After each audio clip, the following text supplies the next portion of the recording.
IPS DGP CID Telangana, Director TG Cybersecurity Bureau. Ma'am serves as the DGP CID Telangana, also holding roles as FAC, Director of the Cybersecurity Bureau, In Charge Director of FSL, and In Charge DG of the Women's Safety Wing. Her distinguished career includes serving in key roles such as Additional Director General of Police, CID, Telangana, Director of the Anti-Corruption Bureau, Telangana State, and Additional Commissioner of Police for Crimes and SIT in Hyderabad City. She has also worked as Inspector General in the CISF headquarters, New Delhi. Ma'am has received numerous awards, including the President's Police Medal for Meritorious Service in 2011, the DG's Commendation Disc and Certificates in 2016, 2013, 2017, the President's Police Medal for Distinguished Service in 2021, and the Ati Utkrisht Seva Padak in 2023. With over 29 years in the police service, ma'am has tackled terrorism, Naxalism, and factionism, led community police programs, and enhanced women's safety through initiatives like She Team and the Bharosa Center. As Director of the Cybersecurity Bureau, she focuses on strengthening cybersecurity enforcements, coordinating intelligence operations, and fostering public safety across Telangana. Please join me in welcoming ma'am for this important presentation, everyone.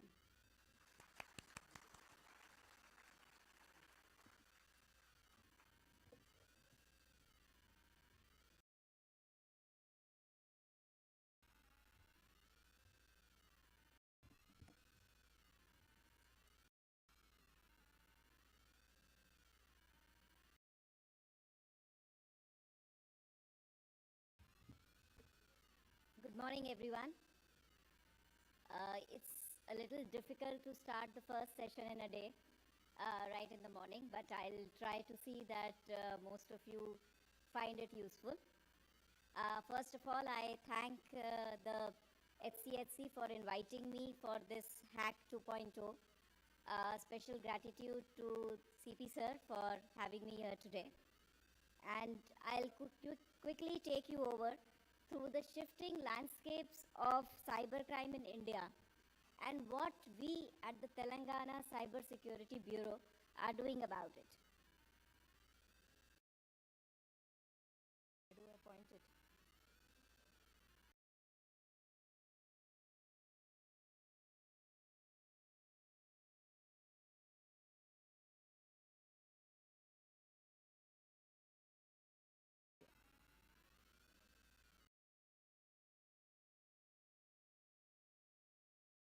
When the history of cybersecurity shall be documented, I am sure that 2024 will have the dubious distinction of one update by one service provider of a software behemoth bringing down the world.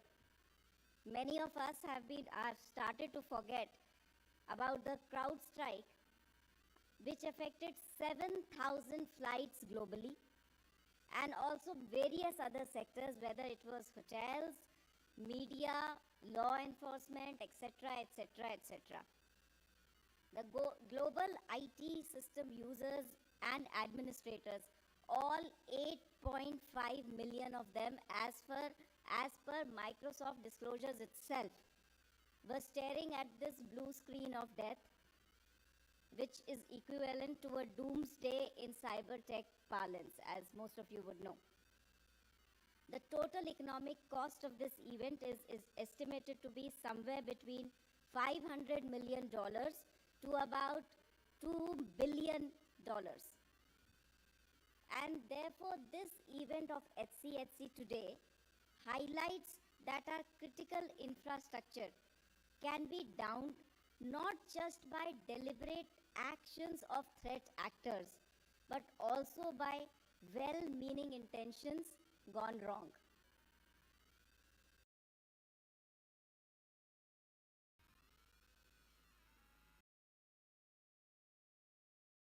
I think you'll have to change from there only. Yeah, next slide, please. Of the 8 billion plus population in the world, almost 66% have access to internet. Now, be it computer terminals, be it mobile devices, be it OTT content on television sets, everything and almost everyone is connected. The major utilities such as power, railways, airlines, hospitals, emergency services are all deeply dependent on internet for connectivity and seamless operations. As per Microsoft's own admission, which is quoted there, this incident demonstrated the interconnected nature of our broad ecosystems. The global cloud providers, the software platforms, the security vendors, and other software vendors, and all the customers. And that is how important cybersecurity is. Next, please. Such is the magnitude of loss in cyber crimes that it is estimated that by 2035, the loss by cyber crimes would be somewhere around $10.5 trillion, making it the third largest economy if it was a country after US and China. In Telangana, at the Cybersecurity Bureau, every day approximately 4 to 5 crores on an average is lost by the citizens in this state. Next, please. Yeah. This one is fine. Yeah. No. The last one. Yeah. When it comes to the global threat landscape, the DSCI report in 2023 said that about 16,000 security incidents occurred in a 12-month period, and we're talking about India. So these are documented. 16,000 incidents in 12 months. The average cost of a data breach as per IBM is about $4.3 million. $4.3 million is an average cost. And then this threat is not just limited to organizations and individuals, even to countries. Many of you must have read that Canada had recently come out with a report where it had blamed China that it had interfered in their last elections through a large group of non-state actors, and AI implemented social engineering. Among domestic players, almost 90% have identified, the 90% organizations have identified email as the most critical cyber attack pathway, and over 80% marked phishing as the biggest threat. And the list of threats is huge. Can I have the next slide, please? So this slide talks about some of the cybersecurity threats which are up there. While hacking, malware, and phishing together constitute to about 85% of these, zero-day exploits and the possible misuse of AI is gaining ground. I would not, because I'm told that there'll be a buzzer, so I'm not going to read all of this, and I'm leaving it for you to please go through that. Next one. Now, some of the most recent data breaches included the Microsoft secure code theft and the French healthcare system payment gateway data breach which occurred. Nearly half of the population of France had their data exposed in a large-scale cyber attack. The updated ROCU 2024 posting has about 10 billion unique passwords outside. They're posted for any of us to use. And we were just talking in the room about how our data is out and how the criminal gets it. Some other publicly known in India are our own vaccination database, which was breached. The Aadhaar database, again, suffered breaches. And if any of you has at any point of time been treated at AIIMS in Delhi, it is quite possible that your health file is outside for somebody to buy. Next, please. So the need for having a strong and a well-established SOC, which has well-documented processes and which is manned by skilled people who are capable of handling cybersecurity, is the need of the hour for any organization, whether it is in the private or whether it is in the government sector. Next. Now, I just spoke about AIM, so I'll just tell a little about this. So in 2022, about 40 million health records of AIMS Delhi were leaked in a data breach. And why did this data breach happen and how? It was due to an improper network segmentation and non-functionality of critical application. Nothing, no rocket science needed here. And similarly, in 2019, both AP and Telangana state power utilities servers were affected by a ransomware attack. How? Because one gullible employee clicked on an email which actually had some virus in it. So most of these major events across the world, when they're analyzed, we realize that there is always a Vibhishan who opens the door of the Lanka Nagari, whether it is an unprotected port, whether it is an outdated firewall, or whether it is just a small click on an unsuspecting email by an employee. So nothing very complex, basically where basic cyber hygiene is not followed in the organization. Incidentally, 96% of all breaches occur due to human error and 44% are through employee emails. Next. Now, as the state nodal agency, the Cybersecurity Bureau, we are implementing various things both for the Bureau as well as for the police organizations, whether it is establishing a SOC, whether doing penetration testing. In fact, cyber hygiene guidelines have been circulated to all the police units and they have submitted reports. And just 2 days back, we have completed our first cyber hygiene audit of the Hyderabad Commissionerate, which has thrown up some really enlightening insights which is given. And yesterday there was a presentation in the DGP office about what we have come to know and how to strengthen our systems. Next, please. So as organizations who are custodians of data of millions of users, it is our moral and ethical responsibility to ensure that that data is safe. The Government of India passed the DPDP Act in 2023. We are still waiting for the rules to be framed.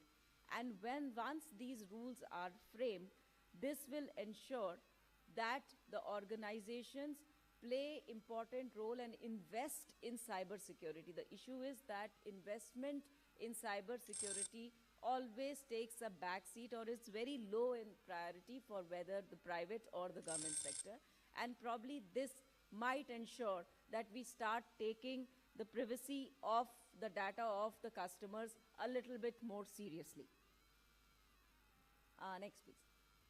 I'll slightly shift my gear now from cyber security to the cybercrime aspect, which affects the aam aadmi, the common man, the millions of people living.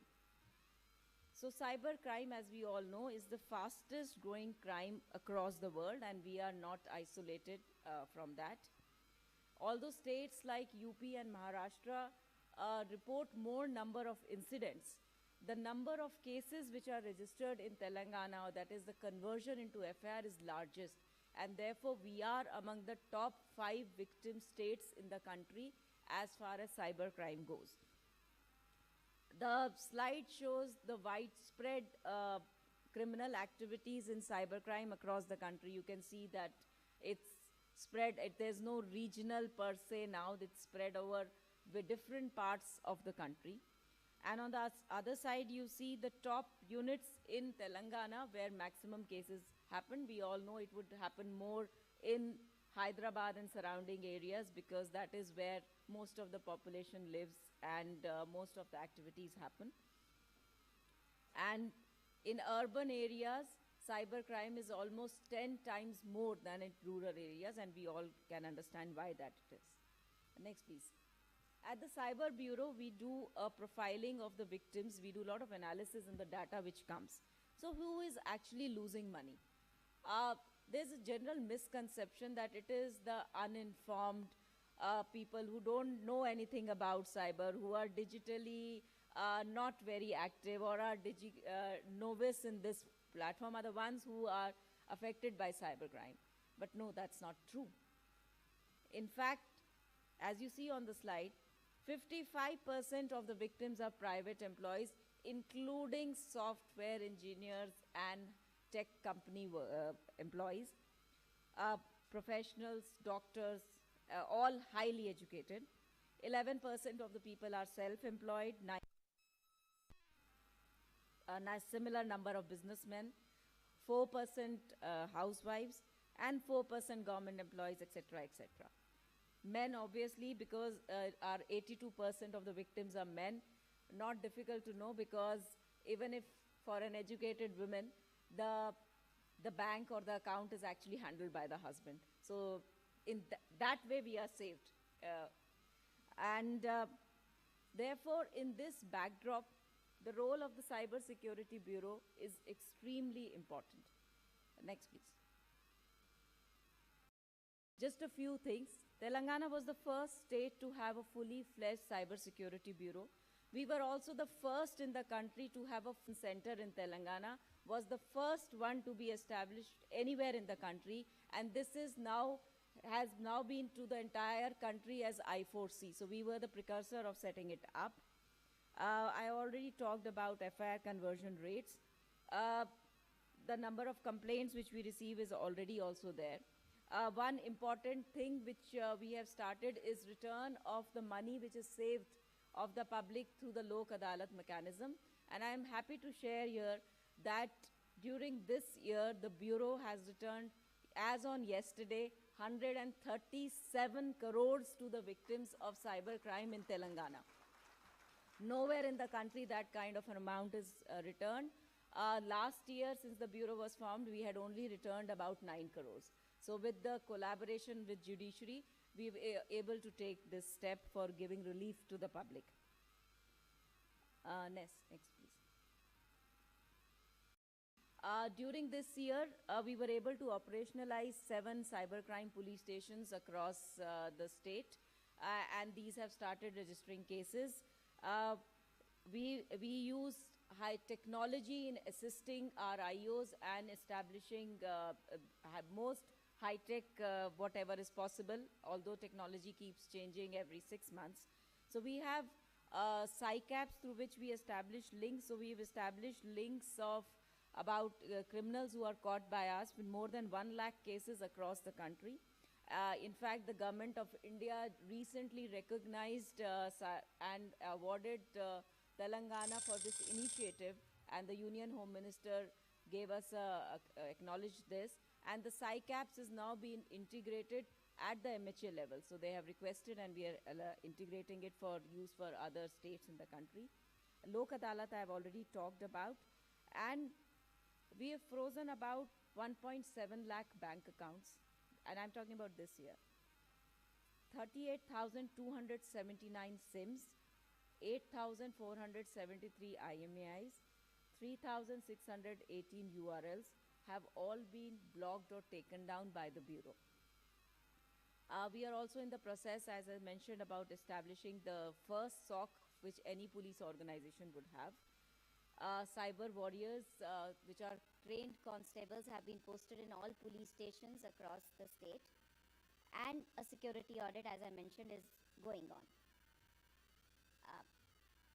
Yeah, they shifted early, but fine, yeah, go back to the previous slide, the AI slide, yeah. I'm aware that there's a panel discussion on AI, and therefore I put just 2 slides on AI.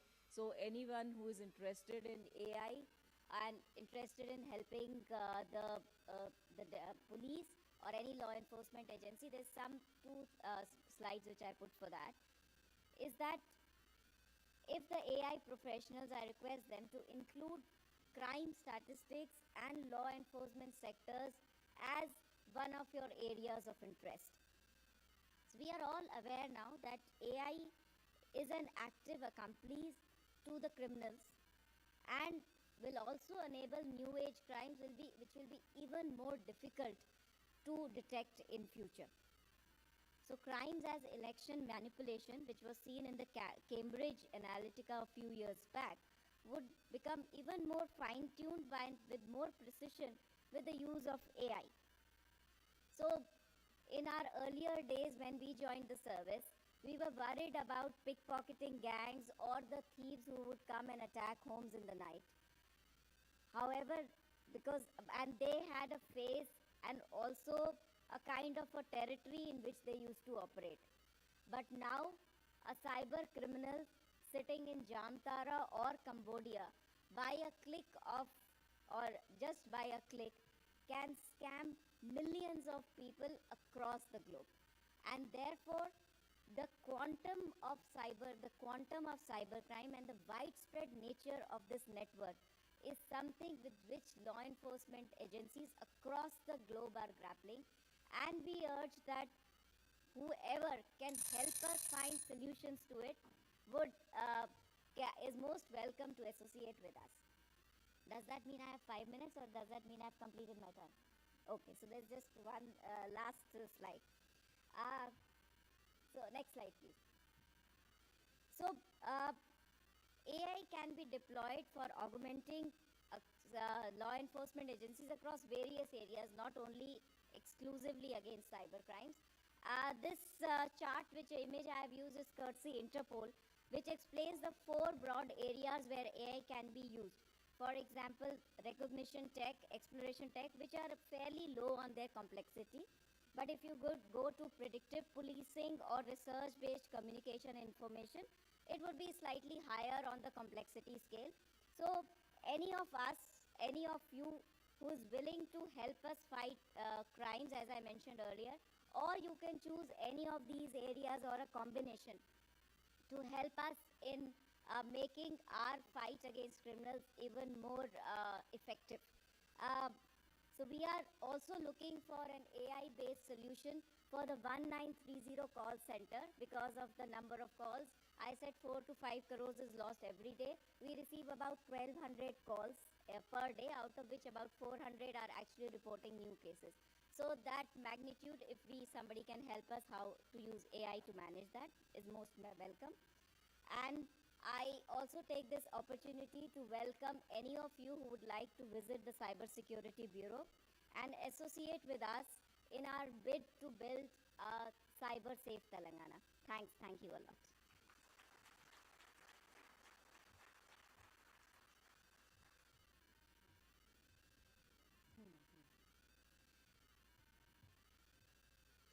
Thank you, ma'am, for the insightful presentation on the cyber threat landscape in Telangana. Now, for the panel discussion, I would like to invite on stage the panel moderator, Sri Krishna Shastri Pendyala, Partner Cybersecurity Consulting, EY, to join us on stage. Sir's accolades include the Union Home Minister Award and several commendations for promoting forensic science technologies. He co-authored a book on cybercrimes and continues to contribute as a committee member on cybersecurity for India's financial regulators. Next, I would like to invite the panel members, Sri Ishwara Sai Prasad Chunduru, Senior Managing Consultant, IBM Cybersecurity Forensics Incident Response. With a career spanning 25 years, he has been instrumental in establishing major cyber forensic infrastructures in India and abroad, such as the National Cyber Forensic Laboratories for Evidentiary Purpose in Hyderabad and the Indira Gandhi High-Tech Forensic Laboratories in Vietnam. Next, I would like to call on stage Professor Sri Krishna Deva. His contributions to criminal justice education earned him the Kumarappa Reckless Award from the Indian Society of Criminology in 2020. Professor Rao was part of the Indian delegation that presented the Universal Periodic Report on Human Rights at Technology Innovations.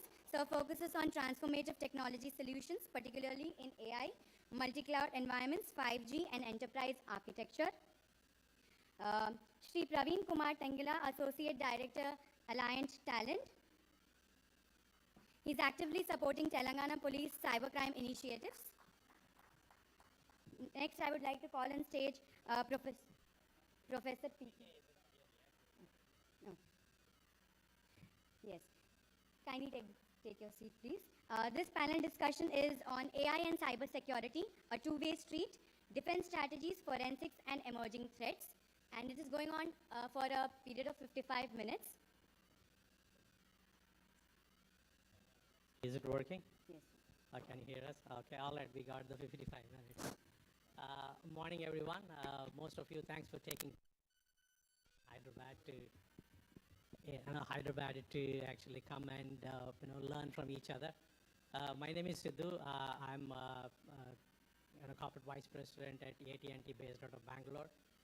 So as they have introduced, we have an interesting topic to cover, and that too, within that, there are 4 different critical segments.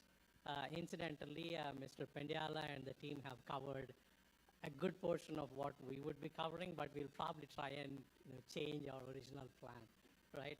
So the whole point of artificial intelligence, we all know, I mean, some 29 years ago, I did my master's in AI and robotics, but slowly it is now coming into reality. But if you really look at the concept of science of artificial intelligence is about 75 years old, right? So the question is, how is this artificial intelligence, and most importantly these days, the generative AI is playing a role both as a friend and a foe, and how that is relevant for both the cybersecurity, the broader business, and to some extent whatever we can on the the most important thing of investigations that happen in the police department. That's what we are going to cover. The first thing that we are going to cover is cybersecurity. Everybody knows is a very complex field, but as ma'am mentioned here, the fundamentals, I'm a traditional cybersecurity guy. I will always say, keep your foundation reasonably strong, keep your doors closed and windows closed, you'll be reasonably secure, which means that you have your basic cyber hygiene. The problems that you need to probably address are limited, and with the limited resources, you can attach them.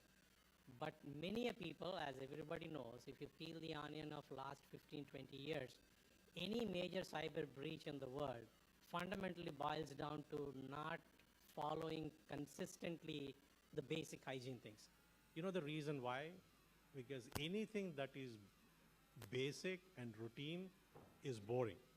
When it is boring, people do not have the tendency to comply 100%, right? You'll always say, go only on the left side of the road. It doesn't matter which city it is, there will be people who will come on the other side, right? The same thing happens in cyber too. But now, because of all that is changing, and then also in the prior conversation, both ma'am's presentation as well as the previous panel, we also discussed about how the whole cyber world is changing, because everybody is connected one way or the other. And most importantly, nearly about 700 million people in India are connected through this, the so-called, either you call it as intelligent or the device that makes people dumb. We are all connected one way or the other. And because of everything that we do, including the bad things, right, is all happening on this device. So when this kind of thing is changing, how the so-called artificial intelligence is going to at least help cyber is one part we would cover. And the second thing that we would cover is how the AI itself supports security, right? So let's first talk about how AI is supporting global security from that standpoint. I'll have a little bit of brief, right? As earlier we mentioned, there is a lot of information that every organization need to capture. We are talking about from the standpoint of businesses. We will come to the customers or consumers or individual standpoint a little later. Every organization is on very connected base. Even if it is a small artisan coming out of probably Rajasthan, who probably have their own artistic work they probably sell on, whether it is Amazon or Flipkart or any other things, they are also literally connected to the network, right? So every organization is either on the cloud or their own large data centers, and then the so-called other third-party service providers, and extended services. From that standpoint, if you need to be very diligent on your cybersecurity, as earlier panel mentioned, keep your house clean, but at the same time, look for what is coming from outside. And the amount of things coming from outside is significantly increasing by the minute, by the day, right? Which makes it extremely critical for both the technology and security people to keep track of what is happening. I'm not even talking about the so-called nation-state actors which are coming to different countries, right? We have our own adversarial nation-state actors, and if you take another country, they have their own, right? So taking probably the nation-states actors aside, only what is happening because of those so-called cyber criminals, right? I will probably ask a couple of my panel members a questions. The first question is, as I said, external threat environment is very, very volatile. It is significantly changing, and the amount of work and the data around cybersecurity that need to be covered by the cybersecurity teams is increasing. So, Bala, considering being as the Chief Innovation Officer in one of the largest organizations in the country and the world, right? What are you seeing when it comes to this external data related to cybersecurity, and how potentially AI can support and make things a little easier for cyber team? Excellent question. I believe the kind of a volume what the data is getting generated nowadays, it becomes manually impossible for you to scrape through this particular data, drive intelligence, interpret, analyze, and also provide recommendations. And the kind of a pace under which we need to operate is also very challenging. So it's very important that you should have a tooling which can really help you in that entire journey. And AI comes as one of the aiding philosophy to help you in that entire space. Typically, in this particular context, I try to bring attention to 4 important areas. One, we all know AI, composition of machine learning, deep learning, and generative AI methods. So especially when I was trying to advise for one of the financial institution, we found that there was a lot of network traffic, and which was getting impacted because of the adversarial attacks. So machine learning can be used for the anomaly detection. That is point 1. So understanding the outliers and helping to scan through that particular things and arriving at it at a faster pace is important. The pace, time and speed and agility plays a very important role. The second important thing which I want to advocate here is, how can you use the technology like natural language processing techniques which can really drive the threat intelligence into the context. So what does that mean is, today there is a lot of communication which happens within the dark web. Now, can I employ certain things which can really detect my ransomware conversations? That really plays a very important aid for us to discover the things and mitigate the things much in advance. Third important area, especially within the production space where we are trying to deploy our solutions, we found that establishing a security operations center plays a very important role, because whenever we have the monitoring mechanism in place, we get a lot of alerts. But out of the alerts, 80-85% of the alerts are the false alerts. Detecting that false positives are very important so that you are investing your strengths in the right places. Now, you know that in the recent past, there are so many hoax calls came for the bomb threats for the airlines industry. How do you detect whether it is an hoax? However, you cannot take it very lightly, but it requires for you to put down your measures in place so that you will be able to detect whether it is a hoax or not. That false positive is very important thing so that you are not wasting your time on the unnecessary things.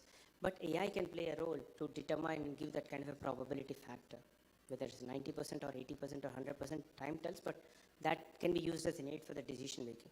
The fourth important area, especially in the organizations, what we are trying to see is, within the TCS, we try to also look at the employee activities. That's a behavioral analytics. So we normally track what is the behavior of the individuals, and if there is any unusual patterns of downloading anything under odd hours, working hours, that gets immediate alert goes to him and his boss also. So that mechanisms can play a very important role to spot those things and help in that entire journey. And AI plays a very important role to fix these areas proactively. Thanks, Bala. So Ganesh, you have a prestigious position at IIT in the field of artificial intelligence. I do understand that you don't necessarily every day of your living don't do cybersecurity, but broad spectrum, the usage of AI to make anything easier in the context of cybersecurity? Definitely. I mean, there are, as we covered, several different ways in which AI can help in cybersecurity. Let me add a few more to the list. The fifth one could be behavioral analysis. Right? The sources of the threats, analyzing the sources as well as analyzing the intent of the attacker and so on.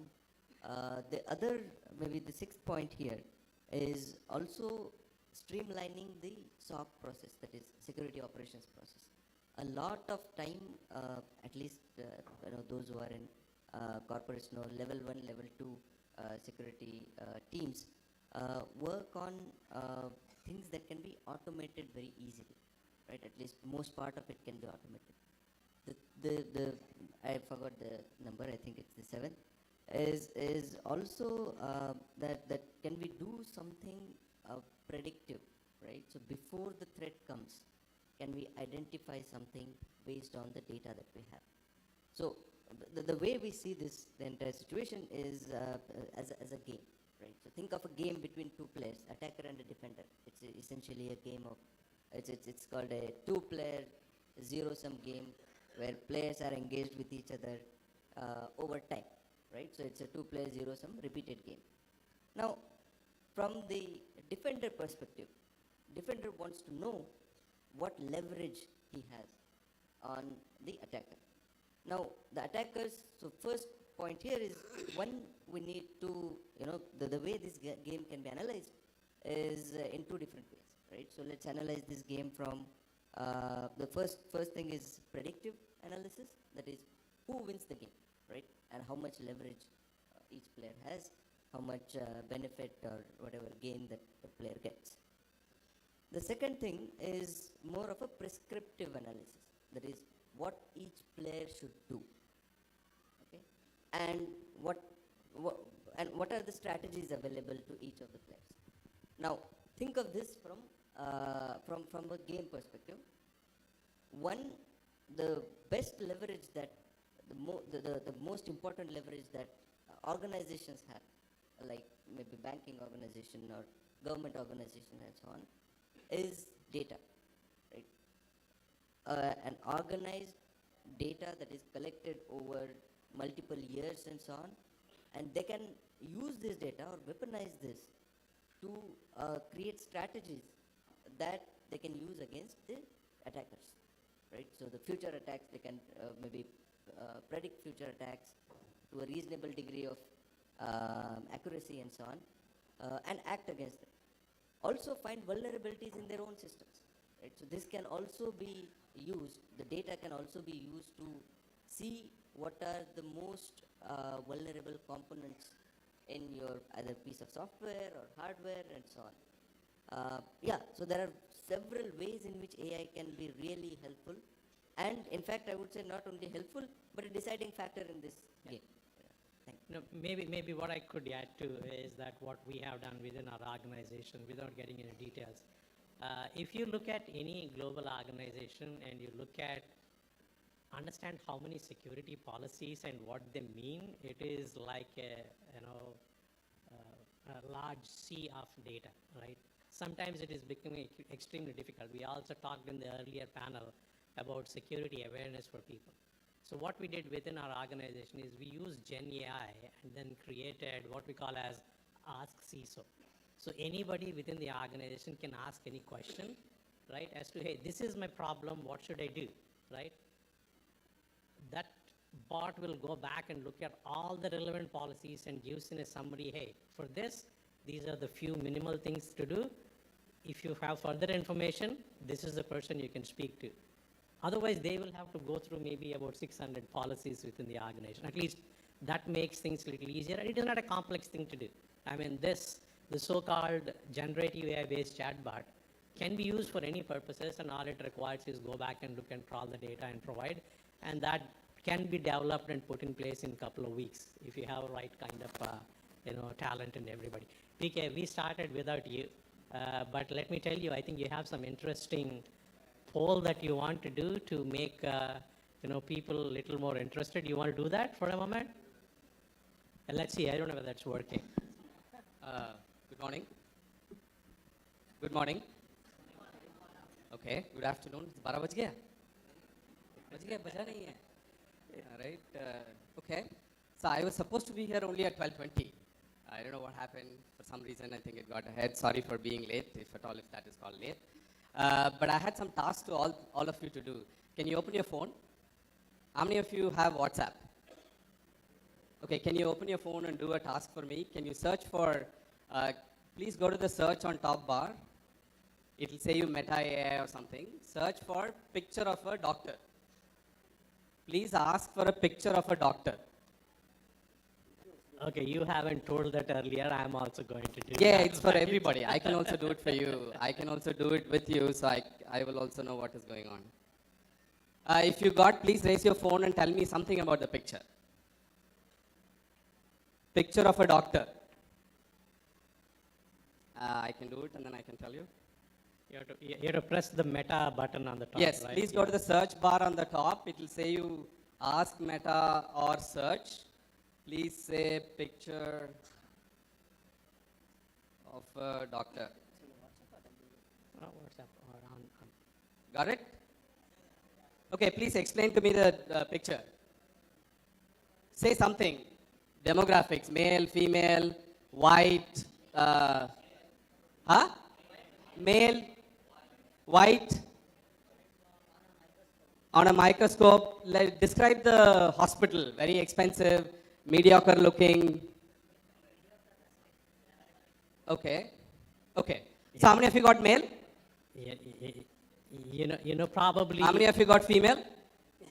Okay, can you just change the request to picture of a nurse? Just delete the doctor and say nurse.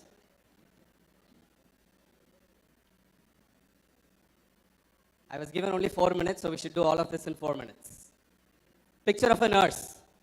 How many of you got the same gender? Opposite gender? How many of you got female? Please turn around and see. That's exactly the point I'm saying. Yeah. Right? So you did doctor, it gave you male. You did nurse, it gave you female. Okay, let's do another task. How many of you have ChatGPT on your phone? Because they said that they may not have. Okay, so some of you. Can you do this? ChatGPT. Go to ChatGPT and say, I am Jack. J-A-C-K. I am Jack.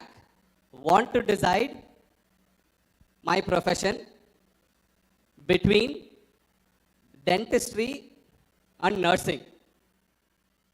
I just made a longer sentence. Essentially, I'm Jack. Want to decide between dentistry and nursing. Answer in one word. Please shout the answer, whatever you get the answer. Got to be dentistry. Dentistry? Okay, you got dentistry. Dentistry, dentistry, dentistry. Okay. All of you are done? Anybody still searching? Okay, done. So please change that dentistry. Sorry, please change the Jack to Jane.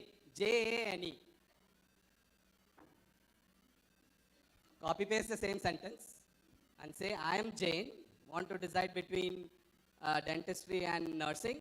Please answer in one word. What was the answer? Nursing? Okay. So how many of you got both dentistry? How many of you got both nursing? How many of you got Jack ke liye dentistry, Jane ke liye nursing? Which is the max, right? So that's the point for the second one. My third task. Please go to Google Translate. If you don't have, don't worry, just go to Google and then say translate. It will take you to google.translate.com or translate.google.com. Please do this sentence as input. How many of you are on the translate page? How many of you know what translate means? From one language to the other. Okay. I'm just trying to see whether everybody is awake. Okay, input is English. Output is Hindi. How many of you don't know Hindi? Okay. Please see the person next to you, so you should be able to understand. Input is English. Output is Hindi. Input is, my friend is a doctor. Input is, my friend is a doctor. If you got the answer, raise your hand and shout the answer, please. Mera dost ek doctor hai. Okay, very nice. I'll give you 2 more seconds for others to finish.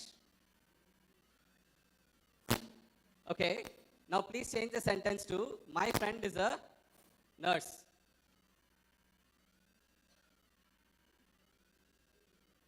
क्या हुआ? मेरा क्या हो गया? मेरी हो गया. Okay, good. Put your phone down. That's it. 3 tasks, right? 3 platforms.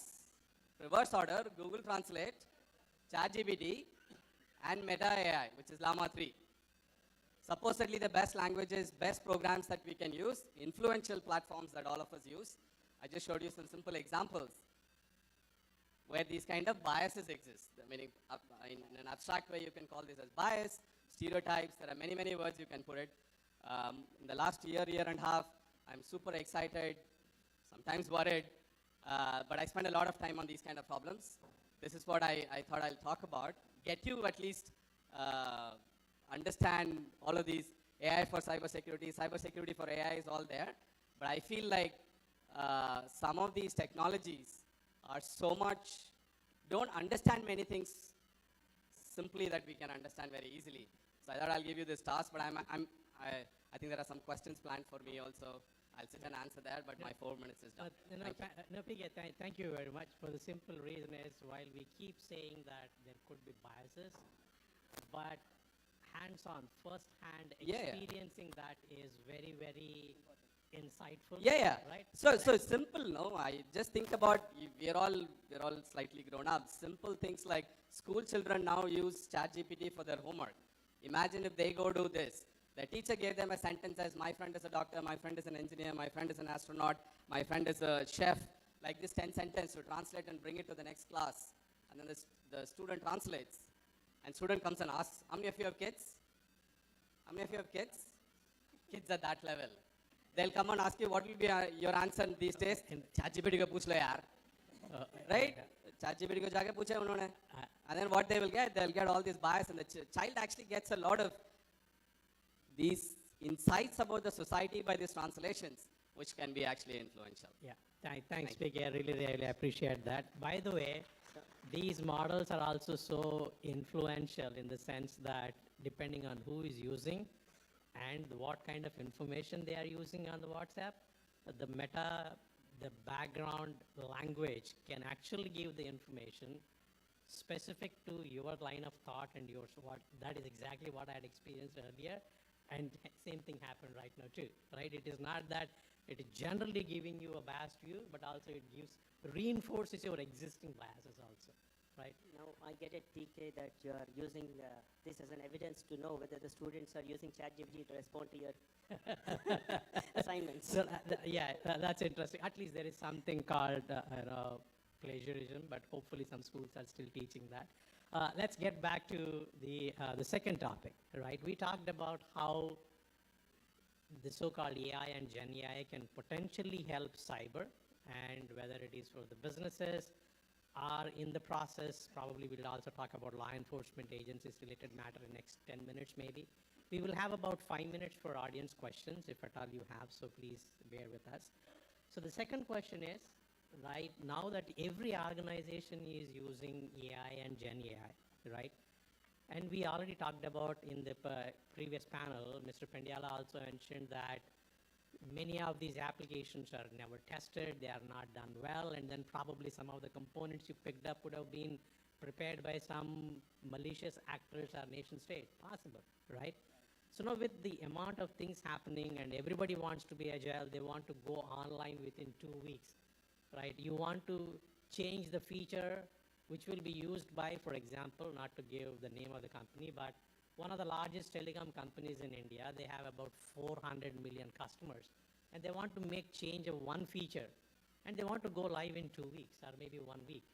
The amount of effort and then something that can go wrong will literally impact 400 million people, right?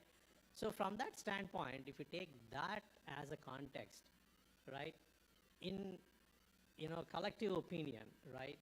Probably I'll start with, you, Ganesh, first, right? How do we think that AI the cybersecurity can help AI things not to go wrong? Because you do day in and day out AI related, and you probably see some of the things that are not going well, like just now PK has alluded to an experience. How cybersecurity you think can help address some of those things? Well, there are several ways. I think I'll point out to two, and maybe PK can also add to this. One being, cybersecurity or security in general and privacy being very, go hand in hand. One being research in privacy domain, right? So there are advances in the differential privacy and things like these can really help, get the information that is needed. However, protect individuals' data, right, at the same time, and so on. So there is a framework that, we can develop this framework and so on, but there is a framework which can help, AI-based framework that can help in protecting the privacy of individuals. So that's one. The other thing that is important while developing these advanced, let's say, LLM models and so on, as PK demonstrated, right? So the biases seep in through several sources, right? So one of the sources is the data. One should be very careful about the pre-trained models, using pre-trained models in domains where the model has to, interact with real humans. And these interactions have some financial or maybe healthcare related effects and consequences and so on. So whenever, as a organization, looks at the models that are, let's say, we are predicting some health of an individual or so, one should look at how this model was trained, on what data. Okay, most of the models that maybe Google Translate or maybe ChatGPTs and so on are trained on varied, several data sets scraped from internet and so on. It does not guarantee, essentially, if we are using these models and tuning those for, or repurposing those for your use, it does not guarantee that these models are free of biases or are secure in cybersecurity domain and so on. So one must be careful of using the pre-trained models. Maybe PK want to add. Some of the things that I can cover, and then we'll go to the next topic. Sure, okay. So how many of you have heard the word machine learning? Machine learning, okay. How many of you have heard this idea called right to be forgotten? GDPR, right? Right to be forgotten, right to erasure, right? All these have become more and more important in terms of our right to our information, right? Right to be forgotten. A quick summary is, look, I want to click a button on the internet to say that please forget about me. Whatever organization you are saying they should forget about you. Right? Go to Google and say right to be forget. Google and click the button saying forget about me. It should forget about you. Do you think it's possible? How many of you think it's possible? Right? Just think about these large language models, what Ganesh also alluded, right? Which is all these models take the internet data, create some model. From the model, when we ask the question for give me a picture of a doctor, it is doing something from the model and giving you the answer.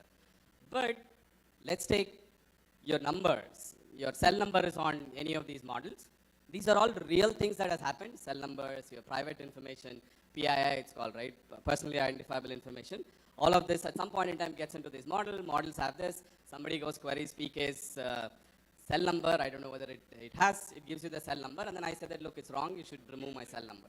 But just imagine how much money these companies are spending in training the model. They're not going to remove because he said that, look, my cell number is there, remove it, so that the companies are not going to spend hundreds of millions of dollars to actually remove his cell number. Is that fair? Is the context clear? This is where the idea of right to erasure, right to be forgotten is getting implemented. But it's very, very hard, extremely, extremely hard to train again these models for time, for compute, whatever. So the idea, the reason why I asked how many of you know machine learning is that there's a new, at least about a year and a half, there's an idea called machine unlearning. How many of you have heard that? Machine unlearning. The so to say problem statement is, look, somebody wants to forget the information, or there could be stale information, right? So I see officer sitting here, your position last year was different, today is different, your affiliation last year was different, the affiliations have to change. Many things change in some time, right? So those changes also have to be taken care of. Sometimes there is toxic. He mentioned about, oh, it's taking the data from internet. How many of you know Reddit? What is, right? Reddit has its own, so to say, flavor of content that it is generating on the internet. Just imagine if Reddit data gets into the model, there can be a lot of, so to say, toxic level of conversations, information that is there in these models also. I want to remove them. I want to remove the information about how to make an atom bomb. Right? All of this, right to be forgotten is one, but there is stale, there is actually PII, there is actually information that you don't want these two models have. So the idea is called machine learning. How can you actually not spend the money of hundreds of millions of dollars to retrain the model, but do some tricks in between so that the model is actually forgetting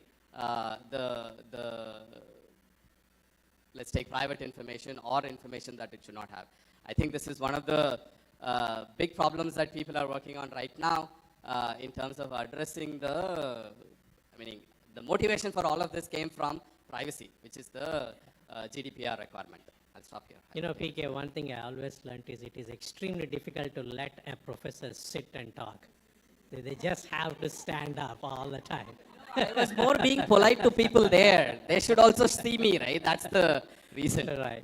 I completely. I was trying to just kind of joke on that.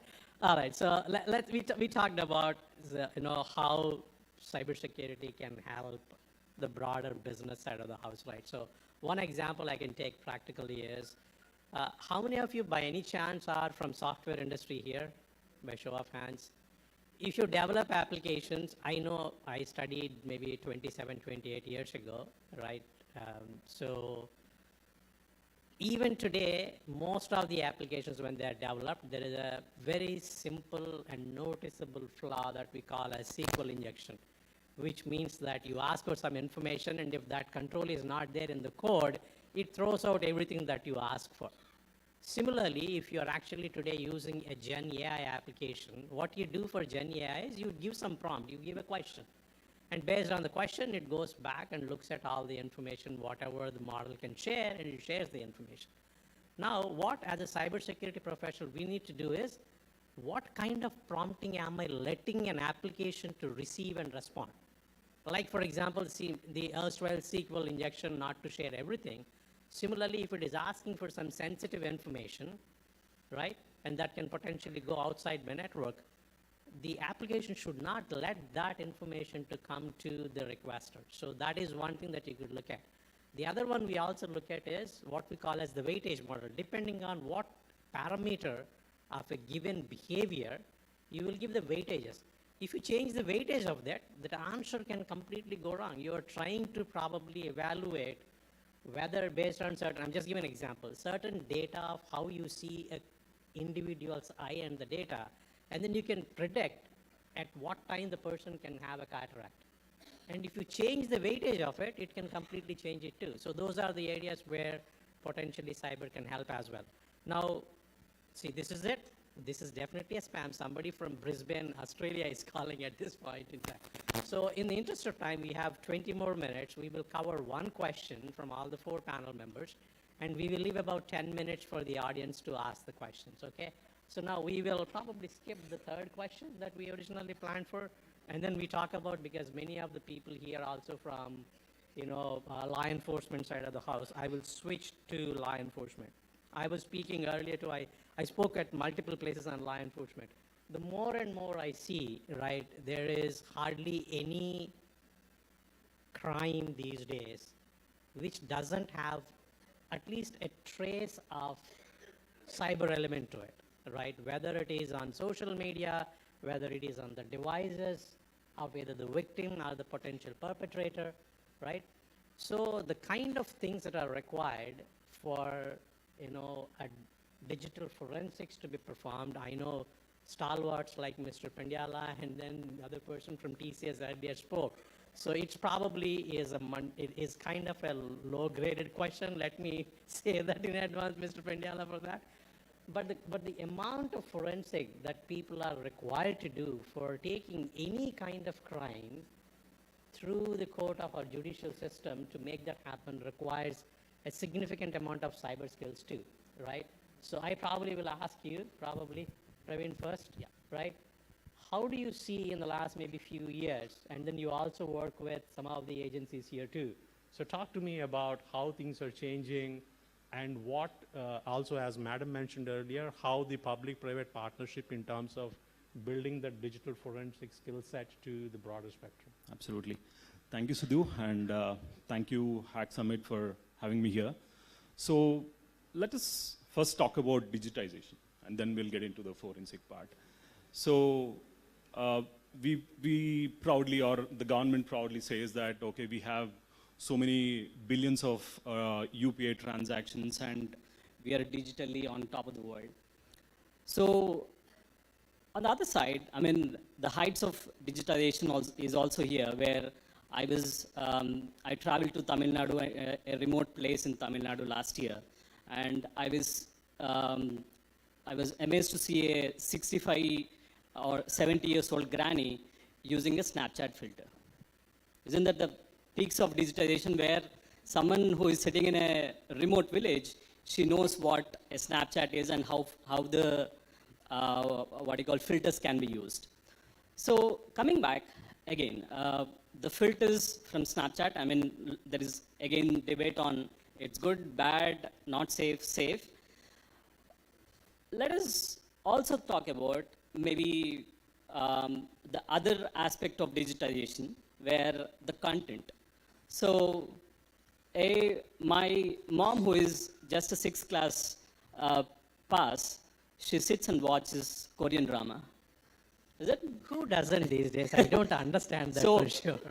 So the language, I mean, like ma'am was talking about, there are interstate, intercontinental, or country-based issues. So again, even the content for that matter has also evolved in the same way. We are watching some content created somewhere in Africa, so it's happening.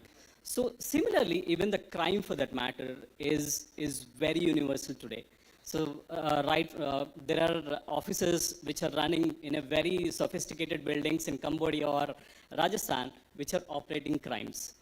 Again, coming back to how the law enforcement can use forensics, we have a lot of government-run organizations which are deeply working on research of forensics, but are we still there? I mean, again, this forensic analysis is more of an evolving subject. I don't think we are still not there to really say that, okay, these are the artifacts that are required to actually solve this case or get to the hold of the case. Again, to start with that and to contain the evidence. So how much efforts are we putting really to contain the evidence that we're collecting?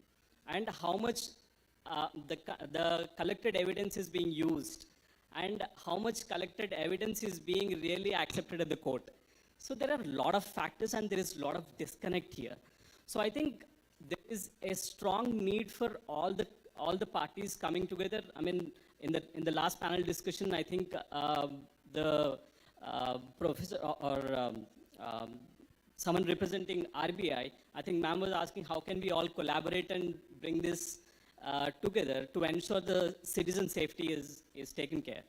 I think the collaboration is there, and we have the CISO Council, and we have Bureau, and a lot of public-private partnership is going on. But I think there is a strong need for more collaboration. For example, let us say in one of the slide that Matt mentioned, I think there were about 30,000 SIMs that were blocked. I think we should start doing a profiling of that, where someone with this Aadhaar card should not be given a SIM card again. So I think this data that the 30,000 SIM cards that are blocked should go to try, and try should never assign a SIM card to that individual again. So I think these are the steps that we will have. That's probably a wishful thinking. I think I'm sure there are a lot of legal luminaries here who would say what is possible under the rule of law, whether we call it now Bharatiya Nyaya Samhita or the Indian Criminal Act earlier. There are a lot many focus things. So let me, if you don't mind, let me switch to, because we want to give some of the audience some questions. So in terms of collaboration, right, for example, there are a lot of global and Indian organizations in India who are actually building that kind of capabilities, and we just heard somebody from TCS also do that. And then there are central laboratories as well. And also there are global digital forensic product companies in India, right? I mean, the entire engineering development happens. So what are your initial thoughts being from this part of the country and this city in particular, right? How do you see this potential collaboration with law enforcement can be made feasible? So this is something that at judicial level law enforcement has been defined, but at a citizen level, if it need to reach, then it need to be inducted as part of that skilling program. There should be something Cybersecurity program in collaboration with industry, academia, and government agencies together. We need to drive that kind of a campaigns. That is one way to enrich that entire learning. Awareness, whatever we say, we need to drive it with the certification programs or the awareness programs or training programs which can make a big difference. The second important thing which I normally think is, as all of you mentioned that there are different foundations which are available, like Cyberspace Foundation, the Cybersecurity Foundation and other things. And Government of India has also launched so many cybersecurity related initiatives. But are they doing any tech sharing? Everyone has got the intelligence, everyone has got certain examples or certain episodes of learning, but the technology sharing and also the incident sharing is important. That will really make a big difference. That also generates a lot of evidence, knowledge base. The third important area is the research collaboration area. Now it's within the digital forensic area for the law enforcement agencies to get the aid and help. We need to drive research collaboration initiatives which will really be forward-looking and which will really provide the attacker's view also. Because when you are trying to do any kind of a research, you are trying to do a forward-looking research what attackers would potentially do and try to solve that particular problems. The fourth important area is a joint collaboration initiative which we are trying to talk about. Pick up 4-5 common areas. Now, one of the common area we normally see, you mentioned about some call coming from the Brisbane, right? Is that something which cannot be intercepted at service provider level, stopped reaching you? Possible. But if that kind of today Airtel is launching a campaign stating that we are trying to track the suspected calls and giving a kind of alert.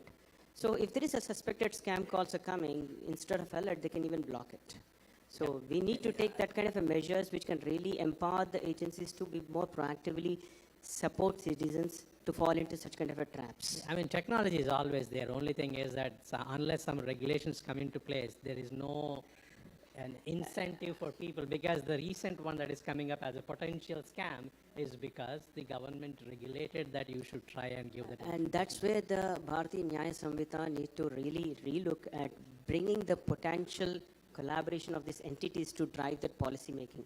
Now, Shikha ma'am was saying that we are not able to progress because the policy is not yet drafted properly.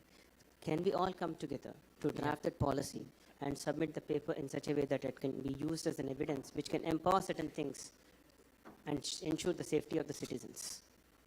Thank you very much. I think we have about 12 minutes, so we can probably take 2 or 3 questions depending on what the question is and the length of the answers from the panel members.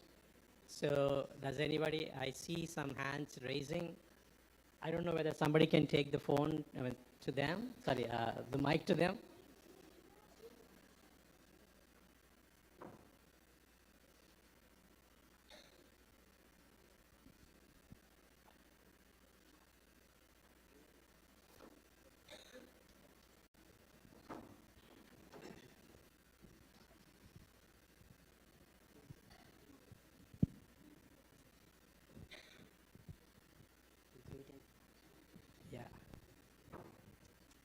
Sir, just 5 minutes and we will be done, sir. Yeah, there is one. If you could give the mic to those people for answering the question. And by the way, sir, I met Mr. Kharge, I advise also Karnataka, and he had a special message to me to tell you for about 30 seconds. Yeah, I don't know whether you're getting your mic or not, but otherwise, if you can probably say a louder letter we can hear, or yeah, come forward. Please come forward. That would help.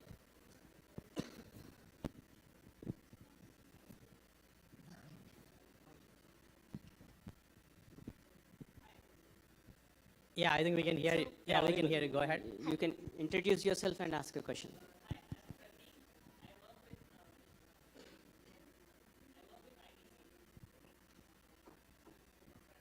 Yeah, please. Please come.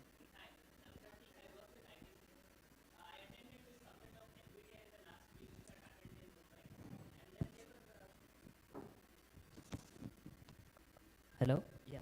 Yeah, so I attended the summit of NVIDIA in the last week where they had mentioned about training their own data sets for the members of the particular community. Like for example, if we take example of a ChatGPT, it is trained on a model based in US or California. So my question is, when I was in my engineering in 2018, I had developed a model in which you can track if a rider is wearing a helmet. And if he's not wearing a helmet, I used to track his number plate. So this model was done 6 years ago. And now if you look at the Hyderabad city police, they do a very great job. They click photos of people not wearing a helmet. So there are initiatives which were developed in the past with maybe like students like me, but we did not have a data set back then. So my question exactly is this: if we have data sets, how can we make it available to people, of course, ethically, so that we can make... I got the question. In the interest of sir's time, let me tell you this. I also work with some of the organizations here. There are agencies in Hyderabad itself, right? If you want to go, there is a T-Hub there. Go and talk to them. They, if people like you wanted to do something good for yourself as well as for the country, there are a lot of agencies available to support that kind of an initiative, because everything requires some kind of a clearance in terms of what you are trying to gather, right? What kind of information that you are trying to gather and how much of that will be permissible under the rule of law. All those things need to be baked in. But there is nothing wrong. Earlier, when I was studying, I didn't even have internet, let me tell you, right? We all studied IEEE journals and learned from that. If you want to write somebody, a professor sitting in University of California, they don't even respond those emails, because emails were also very, I'm talking about 28 years ago, right? So people like you, if you have ideas, please reach out. LinkedIn is the best option. Reach out. I do also for Karnataka startup ecosystem. Reach out to me if I can connect to people.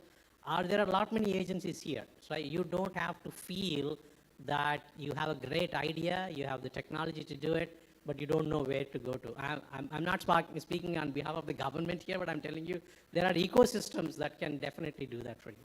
Hope that answers your question. But I would like and we want to, next question please is to the panel, because there are other people who can answer the right kind of questions too. And sir is here, I'm sure he will have some Q&A session as well. So just want to help you understand there's a public data sets available.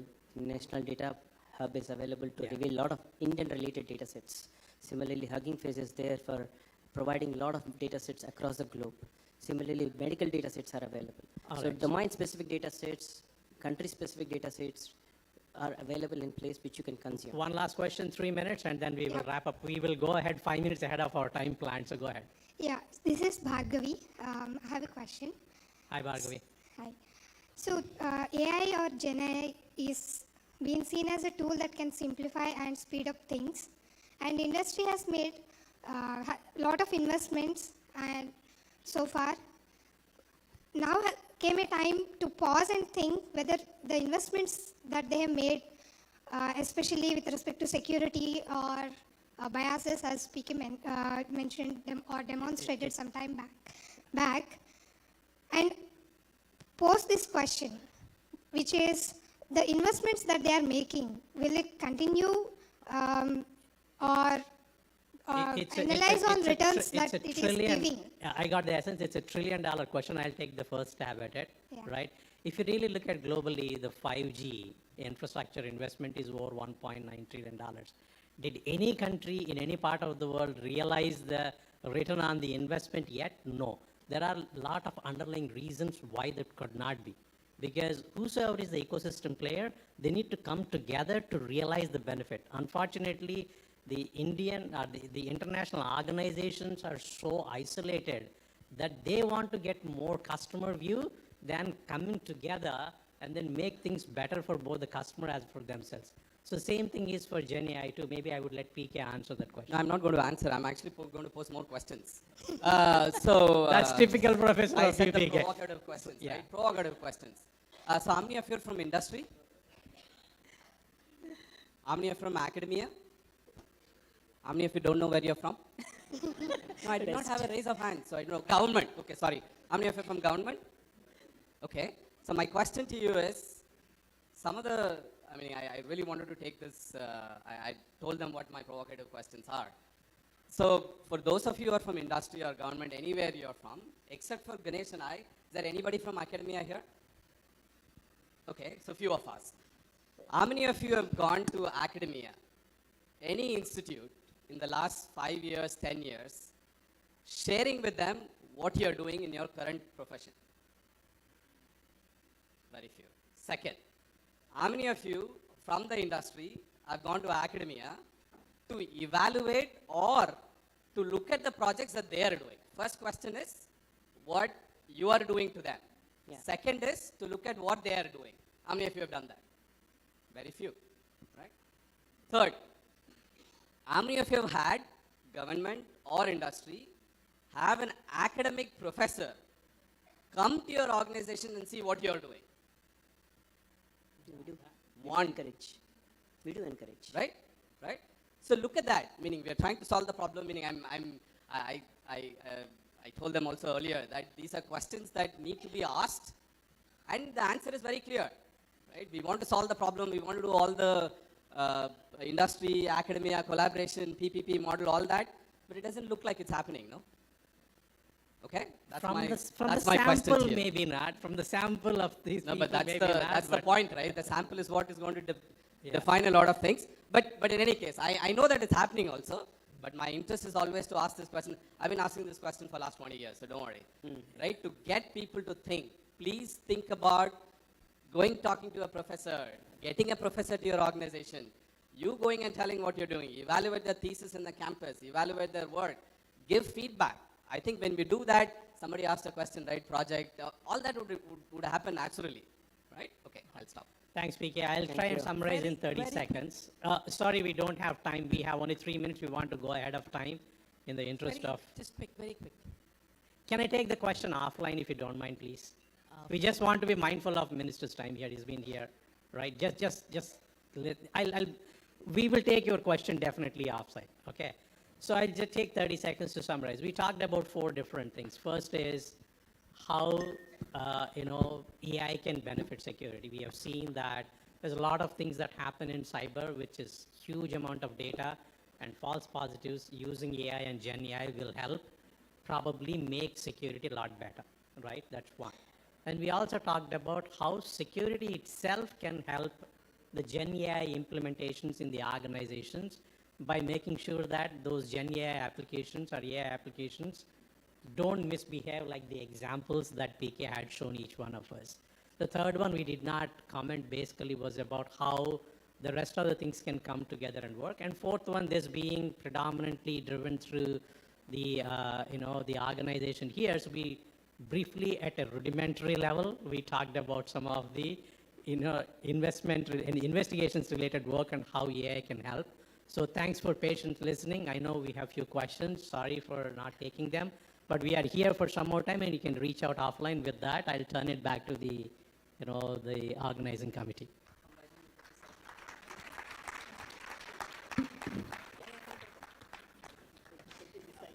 I would like to thank the distinguished panelists for engaging in an insightful discussion. Now I'd like to call on stage Shri Shekhar Reddy, Secretary General, HCSC, to felicitate the panelists and moderators. With the memento. Can we have the memento on stage, please?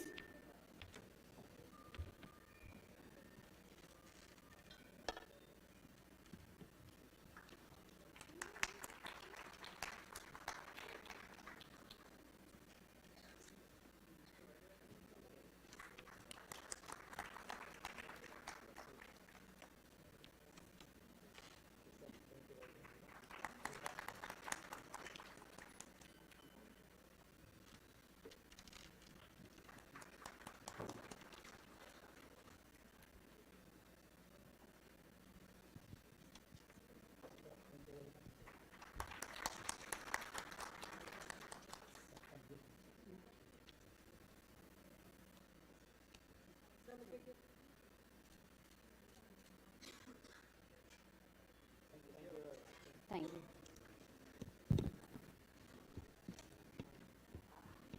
I once again request everyone to please turn your phones on silent mode. And if you want to receive your calls, kindly please step out and answer your calls.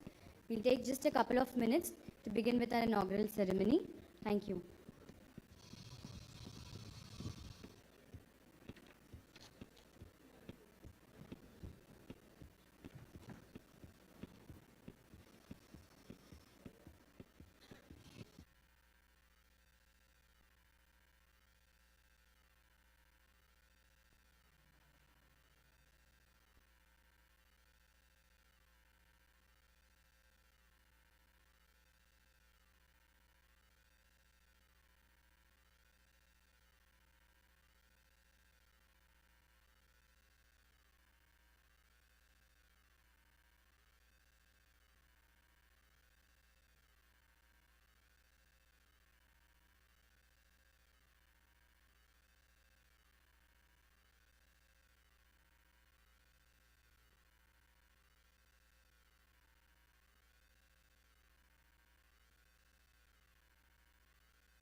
Avoid showing your fingertips clearly. Use filters to blur out sensitive areas in your photos. Be cautious and stay safe.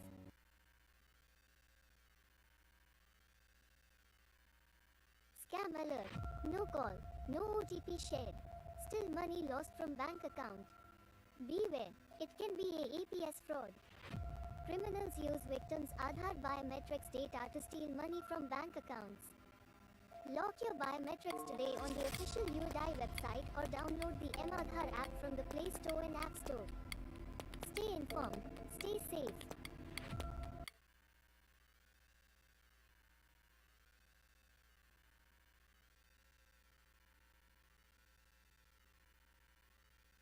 Do you know, hackers are getting smarter?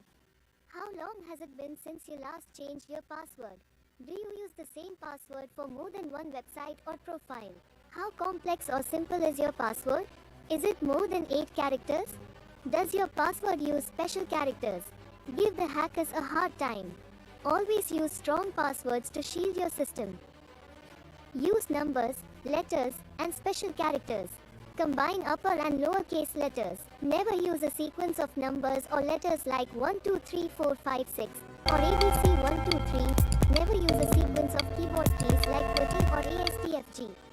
Strengthen your password to shield your digital identity.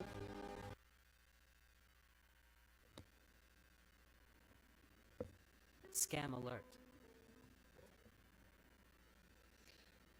Okay, to begin with the inaugural ceremony, I would like to invite on stage Shri Shekhar Reddy Sir, Secretary General HCSC, and Hyderabad City Police Commissioner and Chairman of HCSC, Shri C.V. Anand Sir, onto the stage, please.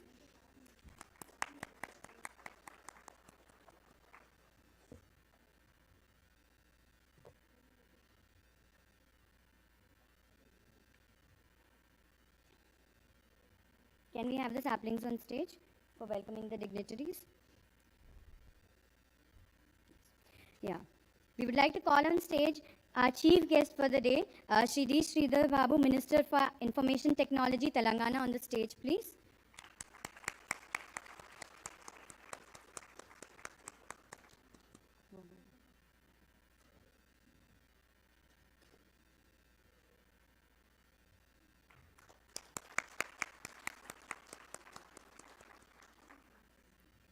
Srimati Shikha Goyal, IPS, DGP, CID Telangana, Director, TG Cybersecurity Bureau.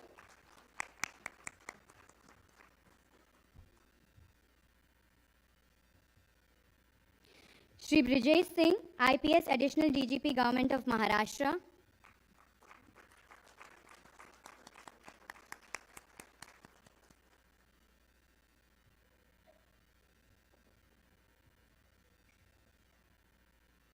Shri Vikram Singh Man, Additional CP, Hyderabad, Law and Order.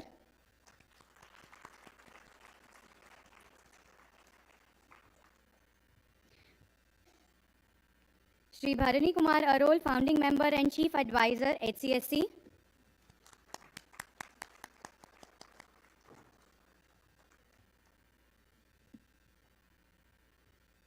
Srimati Kavita Dara, DCP, Cybercrime, Hyderabad.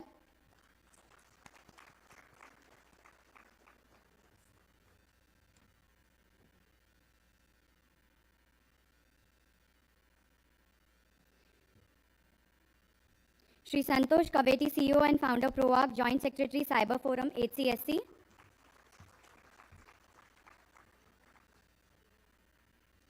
I would like to request all the dignitaries to proceed towards lighting of the lamp.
Now I would like to invite Secretary General HCSC, Shri Shekhar Reddy sir, to give the welcome speech.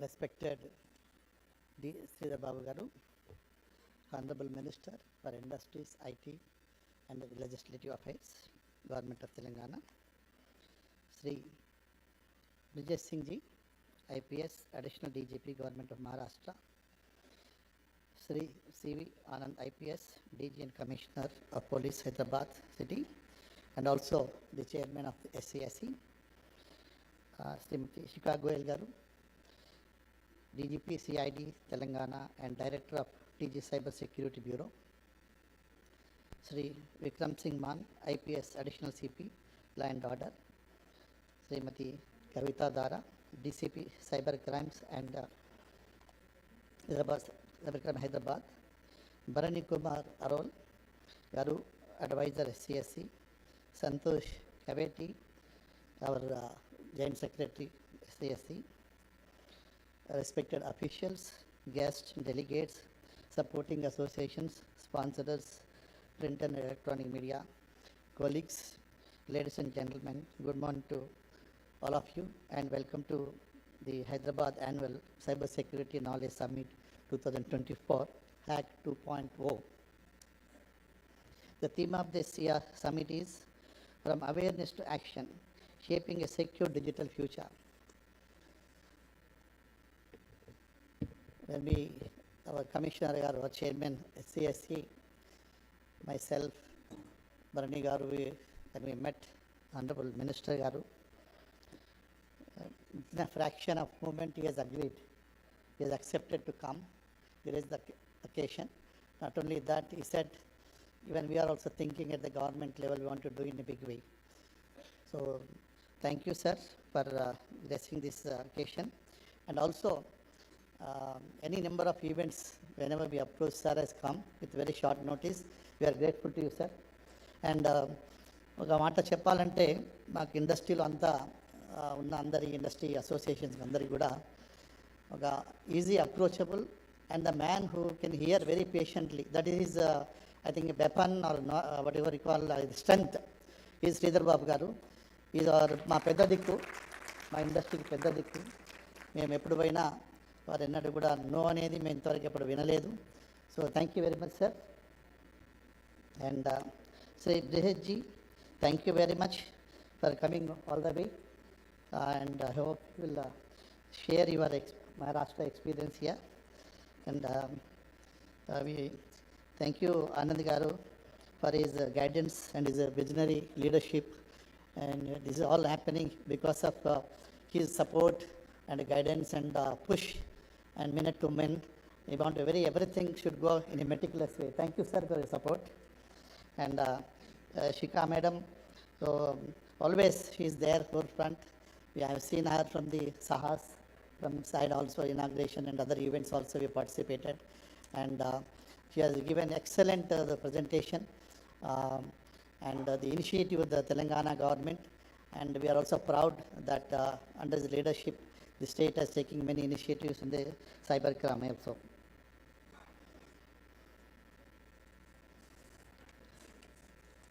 For the benefit of all of you, in HASC, Hyderabad City Security Council, is a PPP model, public-private participation. It's a society. We generally work for the safety and security of the citizens, and we are 5-6 verticals. One vertical is the Women's Forum. We do the Posh and Street Summit regularly. This is our annual event is also pending, the Street Summit. Which eventually shortly it will be there. And will also the second forum is anti-narcotics. And in fact, Chief Minister Garu and government is also helping in a big way to the eradication of these drugs. And we will also doing the many events on the colleges, schools, children, and interact with the teachers also and parents. The third one is the traffic forum. Our traffic forum promotes road safety and responsible behavior through initiatives like the Traffic Fariste program. We aim to make Hyderabad roads safer for everyone, empowering citizens to play their part in reducing accidents and ensuring orderly transportation. Very shortly, today annual event we are going to organize under the leadership of our CP Garu. And the fourth one is the Physical Security Forum. The Physical Security Forum provides critical training and awareness on the safety practices such as fire safety, emergency preparedness, and crime prevention. This forum plays an essential role in helping the residents and business implement proactive measures. The fifth one is CSR Forum. The CSR Forum extends HCS mission beyond security to include social welfare and community building, from health camps to relief efforts. The CSR Forum exemplifies our commitment to the society, supporting and uplifting the Hyderabad people. The sixth one, which is important for today, the Cyber Forum. Our Cyber Forum, led by Joint Secretary Sri Santosh Kaveti Garu and convener Sri Dara Kavita Garu, DCP Women and Cybercrime, is dedicated to making Hyderabad a model for digital responsibility. Initiatives like the Cyber Smart program are educating the citizens, business and families on safe online practices, cybersecurity awarenesses, and risk prevention, ensuring Hyderabad youth and workforce are well prepared for the digital world. And the initiative is today's initiative, that Hack 2.0, is by this forum. And definitely they have put up, all the entire team also put up, and even our secretariat and our sponsors, everybody, the supporting associations also come forward first time. Thank you very much. And we want to be from Hack, from the HCSC, and also I'm also from the industry. I'm representing various organizations. Definitely, in fact, other day when I was speaking to one of the big boss of IT, so he was saying, Shekhar, everybody across the globe looking at Hyderabad, they want to come and invest here. Everybody, feeling we should start something here. So that is the global perception about Hyderabad. And our Honorable Chief Minister, along with the IT Minister, also went to Davos, from there to again US and Korea, other countries also. And they have generated huge investments, and many people are coming, many people are expanding their the industry in Hyderabad. And the government, headed by Revanth Reddy Garu, also focusing more on the infrastructure. And with a very huge investment they provided in the budget also. And basically, first I can say the Musi River development, I think is a unique one. I think what my vision, I've been telling sir also in many occasions, I think after the development of the Musi, people should forget for next 20 years about the Singapore, other countries. They should visit, such type of landmark should come on the either side of the Musi. That will definitely increase the tourism and also industry, in the local industry also. And the extension of the metro, second phase, is also a welcome step. It is going to have a very, very big impact on the industry and the expansion of the city also, surrounding the peripheral area also. And I feel, as the last 30-40 years I am in the industry, my friends are here representing various associations here. And the fourth city and also RRR, Regional Ring Road, will have a huge impact. I think I can visualize that. It is going to be Asia's biggest industrial corridor.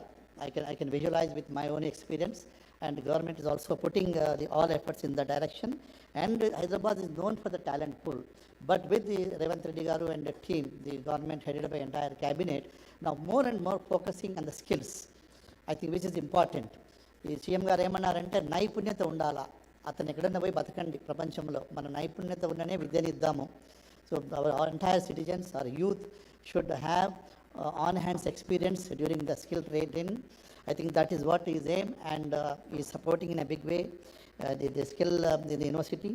I hope this will also bring more and more investments, because across the globe investors also look for where the skill is available, talented skill. Because if you see already other components of the brand Hyderabad is existing here, which is attracting many people, as the cost of living is also low. And the initiatives taken up by the HCSC will definitely have a secure future, a peaceful city. That will give the livability index of a city will go up under the able leadership of Revanth Reddy Garu and the team, and particularly Sridhar Babu Garu and our CP Garu. Sir, we assure you, sir, we will work whatever is possible from our side. Industry is also coming forward to support any of CSR activities also. Definitely, in future also, we will play a big role, and HCSC being a neutral body, I think definitely whatever genuine things the citizens want, we can take it up to the government and see that they are implemented for ease of doing business and for the peace of the city. And today many experts already spoken, there are many experts are there in line. And post lunch also we have a fireside chat with a celebrity. Please stay back. And also street play is there, live video is there. So once again I thank you, all of you, particularly Sridhar Babu Garu and all the speakers. With a very short span of time, everybody accepted our invitation as they come here, and they said so much of interest in cyber security. See the strength of the. In fact, these 2 days back we have stopped the registration side. So that is how the people are reacting to to know more and more about the cyber fraud. So with this, thank you very much. Thank you.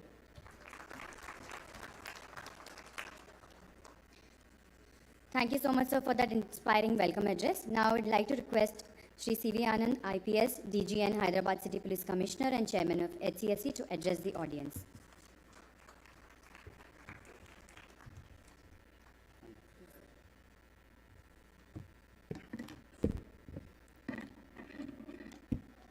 Good afternoon, everyone. Respected chief guest of today's summit, Sridhar Babu Garu, Minister of IT and Industry, Government of Telangana, whose presence here today indicates the commitment of the state government to provide a secure and progressive digital landscape. Keynote speaker for today, Mr. Brijesh Singh, Additional DG Maharashtra, and now presently with the CM's office, who despite his very busy schedule accepted our invitation and has come here and is present. His work in the realm of cybersecurity is an inspiration to learn from his expertise. We are eager to learn from his expertise, and he has inspired many across the country. Secretary General of HCSC, Shekhar Reddy Garu, has just spoken. As a past National President of CREDAI and other positions he has occupied, he is taking a lot of interest to take HCSC to a new level. We are all with you, Shekhar Reddy Garu, and we'll all together make a real impact as we have done today. Mr. Bharani Garu, who has always been the backbone of the HCHC activities in Cyberabad and now in Hyderabad, he continues to coordinate with us and collaborate and guide us. Mr. Santosh, Joint Secretary of Cybersecurity Forum, and who has been pivotal in organizing this for the second time, Hack 202. My colleague, Police Officer Shikha Goel, who has already given her presentation and who is heading the Cybersecurity Bureau of the state. Vikram, the Additional CP Law and Order, and also the convener of HCHC. And Kavita, who is the convener of the Cybersecurity Forum. And all of you in the audience, the delegates, business leaders, panelists, moderators, police and government officials, and media. As chairman of HCHC, I welcome you once again, though it's a little late in the day, to this Hack Summit. And I was amazed at the first two panels and the level at which they have spoken about the topic. Hats off to you, and we are thankful that you are present today. As the Secretary General has just said, the HCHC is a public-private sector model, a PPP model, which brings government and private industry onto one platform and acts as an excellent forum for knowledge sharing, resource sharing, and other interactions. Now, many have got confused. In fact, my own officers in the morning were saying there's a hackathon today, but it's not a hackathon. We have just named it Hack. It is Hyderabad Annual Cybersecurity Knowledge Summit. Hackathon is something which is different. So this is one of the signature events we want to continue in the city of Hyderabad. Basically, HCHC is planning to increase its membership base so that we have enough resources to conduct 5 signature events every year. One is the Cybersecurity Summit. The second is the Women's Safety Summit, which we call the STREE Summit. Then the Narcotics Summit, Anti-Narcotics Summit, Traffic Summit, and Security Summit. So these are the 5 signature events we want to conduct every year. And I request the HCHC Secretariat to be strengthened so that it is officer-free. Even if the Commissioner of Police, as chairman, doesn't take interest, the HCHC should be in a position to carry it on. Coming to the topic today of cybercrime, there is no doubt that this is the biggest threat to governments, to businesses, and to individuals, as you have all just outlined. Hackers can take anyone to ransom and hold them hostage, as has been just outlined. Organizations can be hijacked, they can be brought down to their knees through ransomware and other tactics. And we saw very recently Telangana police websites also being hacked into, and what trouble it created. Cyber bullies can intrude into our private lives and make life miserable. We've heard of so many suicides following the loan frauds and the other sextortions which have been taking place. Now, what is the root cause of all this? It is this, our cell phones. They have become a nuisance, in fact. It is something which we can't live without, but it is also threatening our existence. Because maybe times will come when we will go back to those old Dabba phones, Nokia ones, where we'll say, okay, at least we are able to speak to each other but not get threatened. Is the day coming? AI experts? That's why she's safe.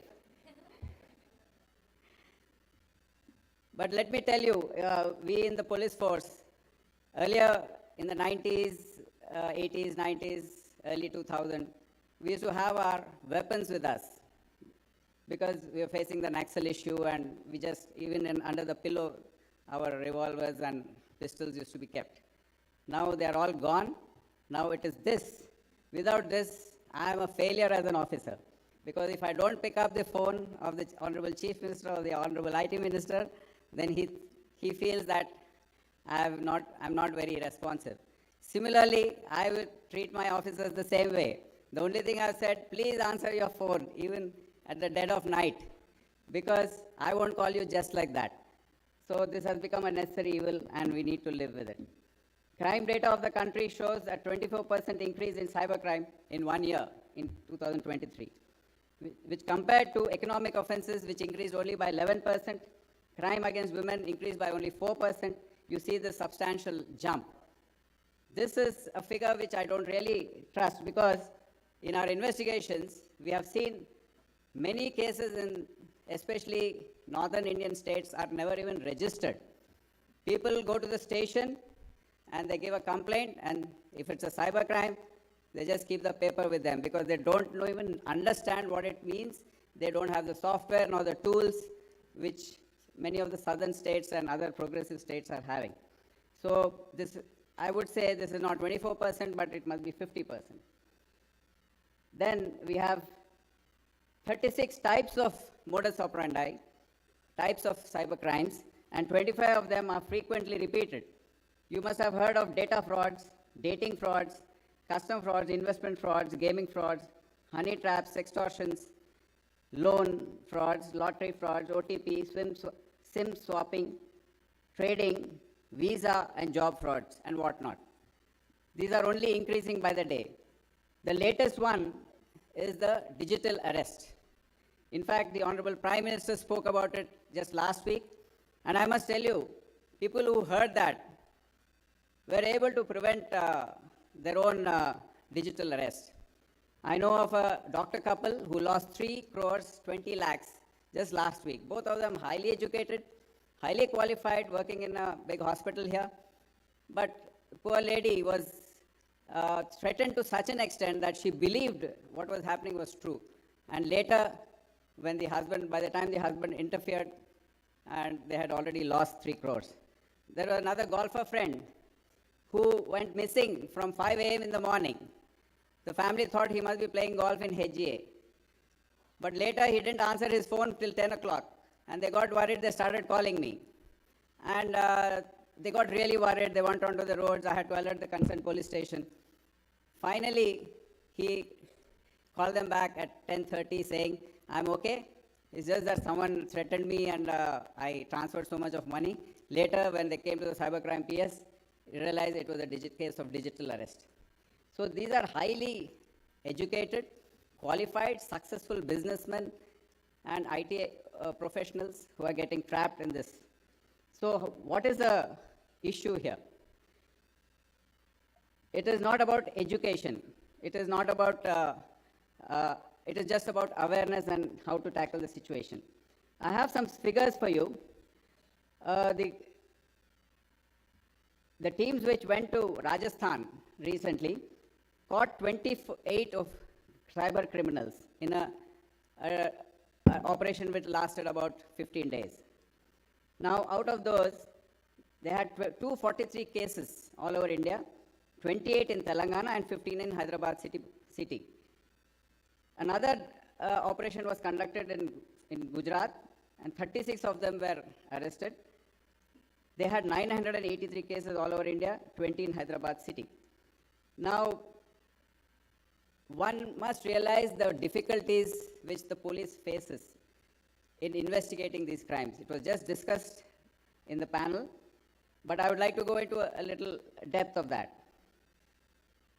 First of all, these crimes are committed from remote locations. I just said remote areas of Rajasthan, remote areas of Gujarat, and there our teams leave, they get some digital prints, they get some evidence, they get the locations, and then they leave.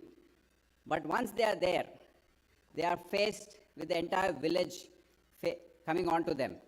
These guys are locked up in those villages, in those houses, and once they know that a police party has come from Telangana, all of them gang up, the ladies are put in front, and then just to arrest one cyber criminal, it takes so much of effort. In fact, in the last raid party which went to Gujarat, I had to speak to the IG and the concerned SPs. The DCP crime had to speak to the concerned SPs to get this arrest done, because there are huge crowds there attacking our officers. Then There is local opposition from the leaders, the politicians. They have nothing to do with Telangana. They say, these are our voters, you please don't touch them. We have to produce them in the local courts. Then we have to take care of them. There should be no death in our custody. There should be nothing happening. They have to be brought all the way from Jaipur and Jodhpur, all the way back to Hyderabad. That PT warrants have to be taken. They have to be produced in the court here. Then they have to be remanded. They come out in a few days, and then we don't know where they go.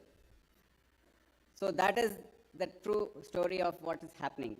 So we don't see the logical conclusion unless the other state, we inform the states where the cases are there. If they are interested, they come, they take them on PT warrants and go back.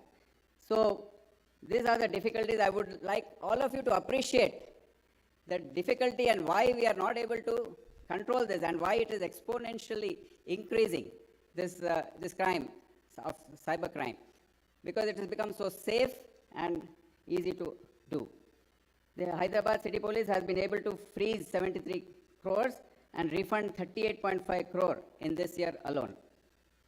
Now, interrogating these criminals, one thing has come forth, and it is point to ponder.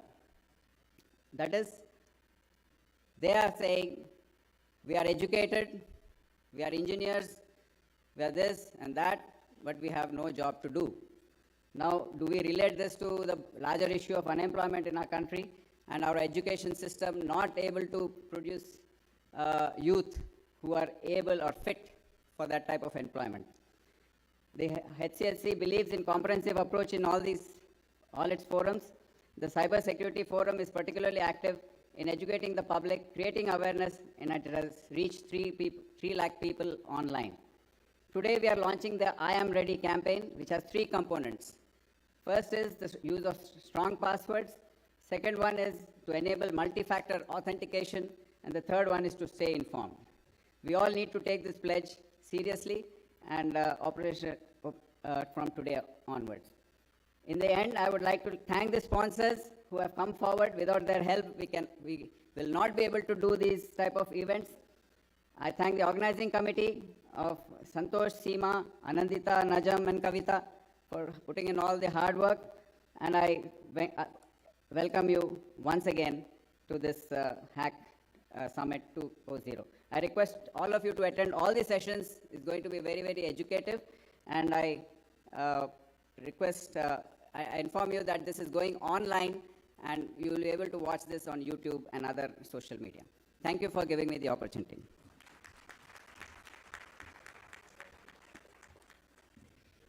Thank you, sir, for that insightful and motivating address. Now I would like to invite on stage our keynote speaker, Shri Brijesh Singh, IPS Additional DGP, Government of Maharashtra, to address the audience.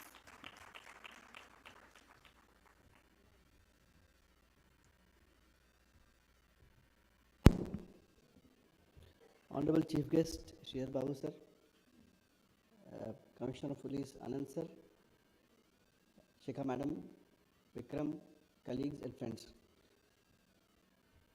Times have really changed. Somebody came to my office the other day and he said that he met a beggar on the street. And the beggar asked him for some money, and this person said that I don't have money. He says, wait, I have a solution. Precisely for people like you, I have a QR code. Now listen, this is enablement. This is enablement which has gone even to the level of beggars. And how has society changed?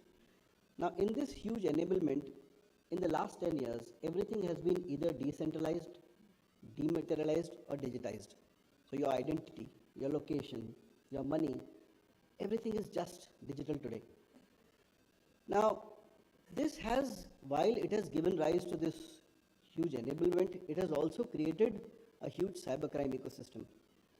Shikha Madam in her presentation told that the cybercrime economy across the world is getting to $10 trillion. That is, double of India's GDP. That is the third largest economy GDP in the world. Now, crime has never been so successful in the history of humanity.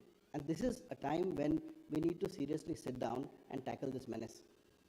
There are various problems. There is jurisdictional arbitrage. A crime is happening at many places. Money flits from various accounts. And that kind of coordination between good people doesn't happen. So bad people can coordinate in real time. But good people, if you want to get any information from any social media platform, try it. You know, every day I get calls from some other state police. Do you know this nodal? Can you put in a word? Why do you need to put in a word?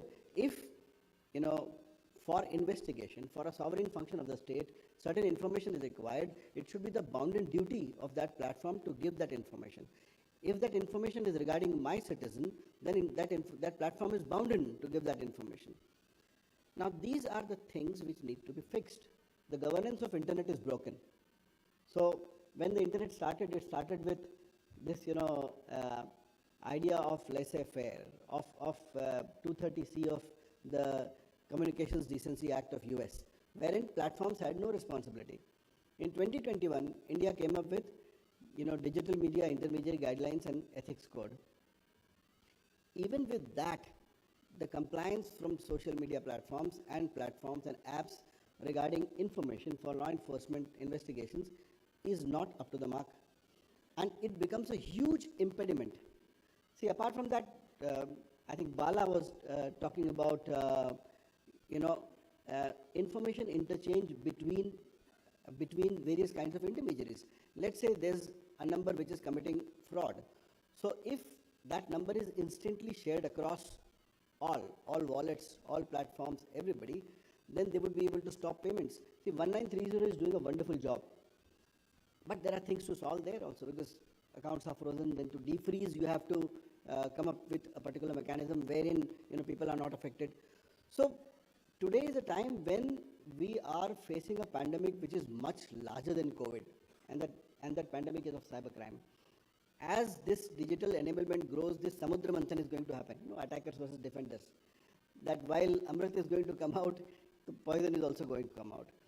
And as society, we need to sit, as humanity, we need to sit together and discuss this. The UN doesn't have still a cybercrime convention.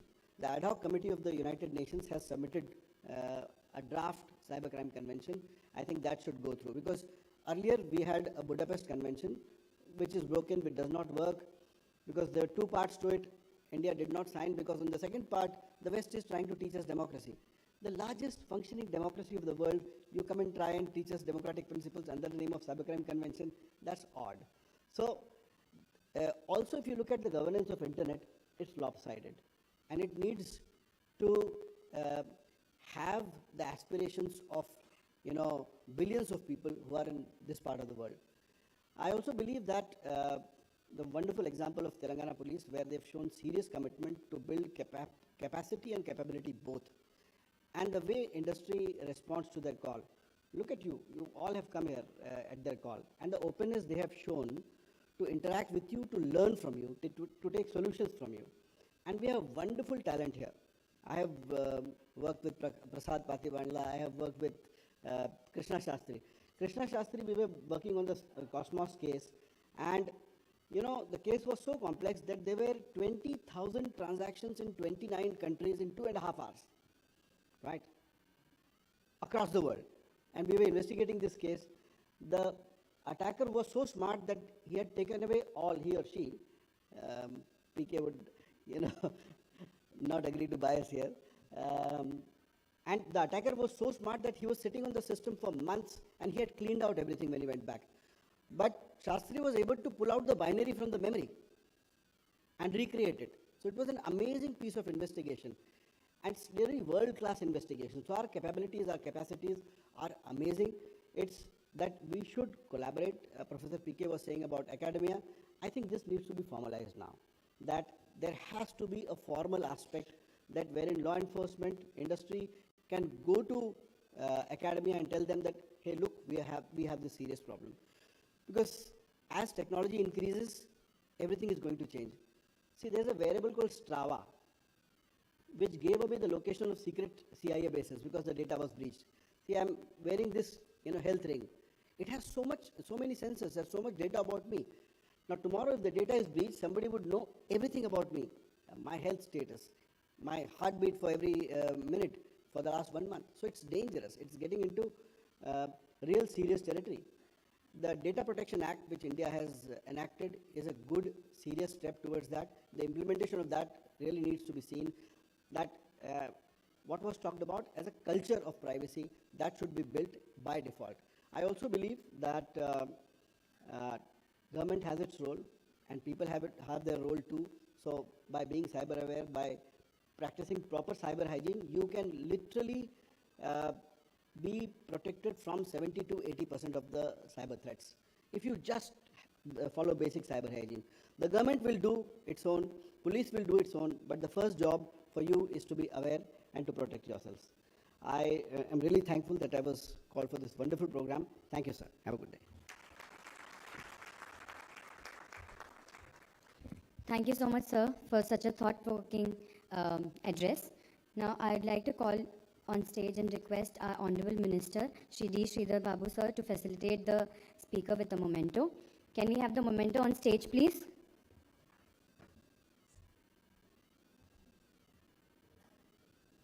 Come from the front.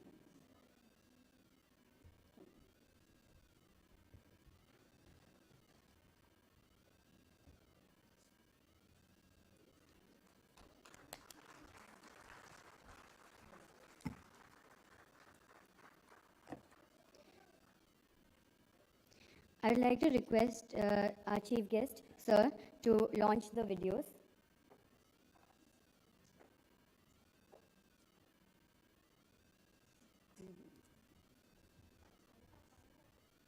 Sir, as someone said, no publicity is enough.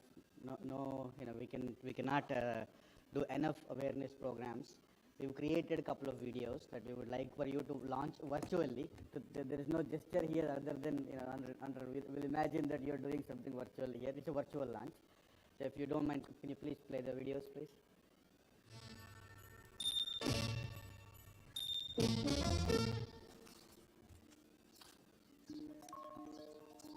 Hello. Hello, is this Miss Yes, speaking. 9449? Yes, that's my Aadhaar card number. Who's speaking? Ma'am, this is a call from Customs Duty Office. Yes, tell me. Ma'am, we have received a package with your address and we have found narcotics inside. A criminal case will be lodged under your name. As you know, it's a non-bailable offense. What? A criminal case? I don't know anything about it. Sir, how do I come out of it? There is a way, ma'am. I can try to remove your name from the consignment. But to convince other authorities, you need to pay 2 lakh rupees. 2 lakhs? Why not 4 lakhs? What? This is serious, ma'am. I don't get scammed. This is a courier service fraud scam. The scammer plays on fear of authority. Fake customs officers will scare you with criminal cases. Don't fall for such scams. Be aware.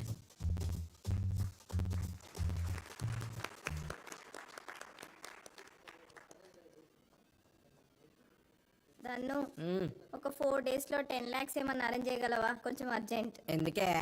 మా అమ్మ వాళ్ళకి కావాలి దన్ను. పెళ్ళైనా గంచిపోయింది కానీ వచ్చింది లేదు. ఏమైందన్ను? ఏం లేదులే, లైట్ తీసుకో. మొన్న ఏదో ఇన్స్టాంట్లో మెసేజ్ వచ్చింది కదా, అరగంటలో అమౌంట్ అకౌంట్లోకి వచ్చేస్తాయా? నేను గౌతమ్ని ఇన్స్టాంట్ లోన్ యాప్ నుంచి మాట్లాడుతున్నాను. మీ లోన్ అప్రూవ్ అయింది. ఓకే. చిన్న ఫార్మాలిటీస్ పూర్తవగానే ప్రాసెసింగ్ ఫీజ్ 50,000 పే చేయాలి. పేమెంట్ లింక్ పంపిస్తున్నాను. Processing fee 50,000? మేడం, మీకు కావాలంటే తక్కువ ప్రాసెసింగ్ ఫీజ్ కూడా ఉంది, కానీ లోన్ అప్రూవల్కి 2 months టైం పడుతుంది. వద్దులేండి, ఇదే కానివ్వండి. మీ లోన్ అప్లికేషన్ 50% కంప్లీట్ అయింది. Okay. ఆర్బీఐ గైడ్ లైన్స్ ప్రకారం రిఫండబుల్ అమౌంట్ 30,000 డిపాజిట్ చేయాలి. మీరు కట్టే ఈ 30,000 ఆర్బీఐ నుంచి మళ్ళీ మీకు రిఫండబుల్ అవుతాయి. 10 నిమిషాల్లో మీకు కన్ఫర్మేషన్ వస్తుంది. ఆ తర్వాత మీ అకౌంట్ లో 10 లక్షలు డిపాజిట్ అవుతాయి. ఇది మీలాంటి ఐటీ ఎంప్లాయీస్ కి మాత్రమే. It's a legal process madam. Non stop call waiting ఏంటి? ఇన్స్టాంట్ లోన్ యాప్ వాళ్ళతో మాట్లాడుతున్నా దాన్ని 50,000 పే చేసిన. ఇంకో రిఫండబుల్ అమౌంట్ 30,000 పే చేసిన అనుకో, 10 నిమిషాల్లో 10 లక్షలు మన అకౌంట్ లోకి డిపాజిట్ అవుతాయి. ఏంది 10 నిమిషాల్లో 10 లక్షలా? ఒకసారి ఫోన్ ఏంటి? Hello hello, phone switch off వస్తుంది. Switch off? Phone switch off. Instant loan అంటూ మన ఆర్థిక అవసరాలను ఆసరగా చేసుకొని ఆకర్షణీయమైన ఆఫర్ల పేరిట తక్కువ వడ్డీకే ఎక్కువ రుణం మరియు నో డాక్యుమెంటేషన్ అంటూ స్వాతి లాంటి ఎంతో మంది అమాయకులను సైబర్ కేటుగాళ్లు మోసం చేస్తున్నారు. సైబర్ క్రిమినల్స్ ఎన్ని దారుల్లో మోసాలకు పాల్పడినా వాటన్నింటినీ తిప్పికొట్టే ధీటైన బ్రహ్మాస్త్రం 1930. గుర్తుంచుకోండి, toll free number dial 1930.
Yes, sir.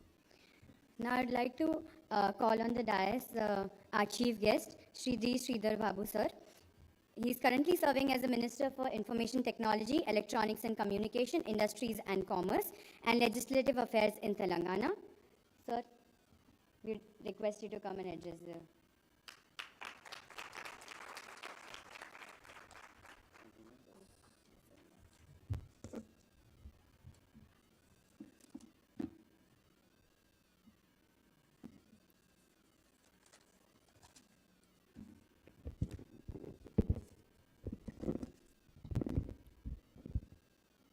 A very good afternoon to all. I was supposed to say good morning to everybody, and I would like to apologize for the delay. I was stuck in some other government meeting. So very good afternoon to all, and I feel it is a privilege to be here in this Hack 2.0 Summit.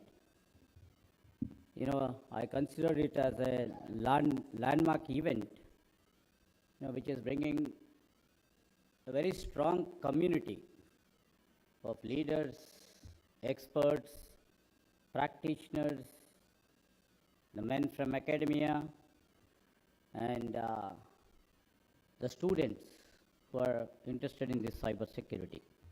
And I would like to congratulate the team, especially the Cybersecurity Council, headed by our dear good friend, Mr. Shekhar Reddy, and also the keen initiative taken by my good friend and the Commissioner of Police, Sri C.V. Anand. And here in the days, the senior police officials, Shika Goyalji. I just heard Mr. Vijay Singh, who is supposed to be a cyber expert. That's what I was told by. And senior officer, Mr. Vikram Singh, Santosh ji, and Kavita ji, and also a good friend, Mr. Bharani Garu, who is also a very great expert in the cyber security. I can see many people from the academia, the Vice Chancellor of the Nalsara University, Krishna Devarai Garu, and good friends from different states who are here, who have come here to share their ideas, their suggestions, and their experiences to see that we shall come out and make a cyber secured nation, and well as your suggestions, your experiences will make our state to shield ourselves from the cyber attacks. And we all see now, right now, cyber security is a buzzword.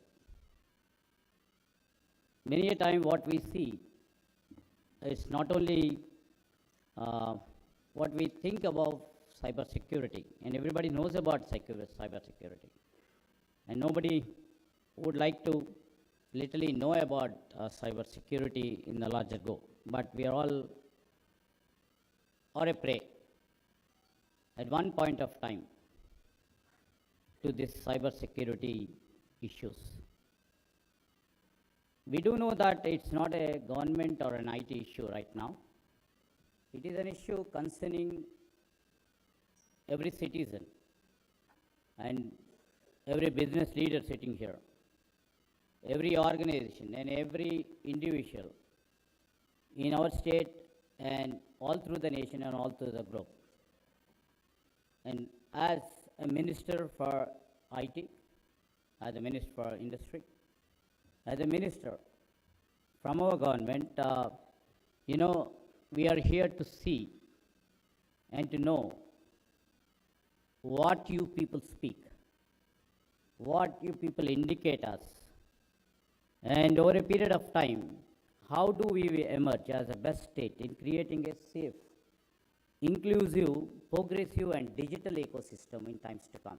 This is where I am standing here to know the best past experiences, how you faced, and what need to be taken, what action has to be taken, what steps has to be taken, what policy reforms should be taken from our side to make a safe, inclusive, and robust, progressive digital ecosystem. This is where we are placed right now, and we have the best officers sitting on the days, and many officers who are sitting off the days too, who would be hearing many experts till evening and would try to evaluate what need to be done from our side. As we are moving to age of innovation all the time, and we are also thinking of digital excellence. Our state, in times to come, maybe in a shorter time to come, it make totally a digital Telangana. This vision to make a vibrant IT industry fostering job creation, embracing the digital transformation and benefits, sharing the benefits to all citizens, comes the cybersecurity, which will be the heart of this mission of making our state as a digital excellent state. Lots of disruptions takes place over here. Maybe, the man like Sridhar Siddha is sitting over here. He was trying to explain, and Mr. Vikram Singh, who is a digital expert over here, sitting over here. But at the same time, the disruption takes place very next second. If you are conceiving a solution right now over here, the next moment some other guy will be trying to disrupt your technology, your innovation in a more calculative way. So these disruptions, how do you encounter it? How do we take it further? This is a big question what we face. Disruptions in all terms. Like AI is a big disruption in the moving technology. We see the cybersecurity. Is also all the time disruptions keeps taking place. We see now the quantum. This disrupting technologies, how do we harness? How do we embrace into our system is the main criteria for us. So that's where we have to take all our initiatives and try to harness and embrace all this technology to see our citizen is safe, secured, resilient, and he thrives in this robust framework. This is our goal. So how do we support this cybersecurity? As we go by, as rightly mentioned by Mr. Singh over here, when we speak about digital hygiene, we all speak about hygiene. The personal hygiene we take care mostly. And if we see our health, and when it comes to hygiene too, as every day we get used to brush in the morning, try to keep the hygiene at the safest level to see that our health is always at safe. But at the same time, what Mr. Singh was trying to tell, what I could able to really receive is, if we are not able to maintain our digital hygiene, we are prone to attacks. This digital hygiene, try to keep ourselves, try to sensitize ourselves, like, just now we have launched about sensitization ads over here. If we don't sensitize ourselves and try to remain within that given framework, everybody will be prone to these cyber attacks.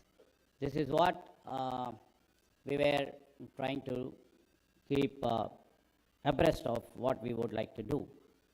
Is cybersecurity has such a, the frame which has been made here is Hack 2.0. We have ethical hackers which will be used by our police all the time. How best, in the interest of our society, in the interest of the citizens, maybe the commissioner may be using the ethical hackers. If the ethical hacker becomes unethical, that's where the question is. That's where the point is. And the hacking as such, because I had encounter while I was doing my graduation, a guy who didn't even pass +2.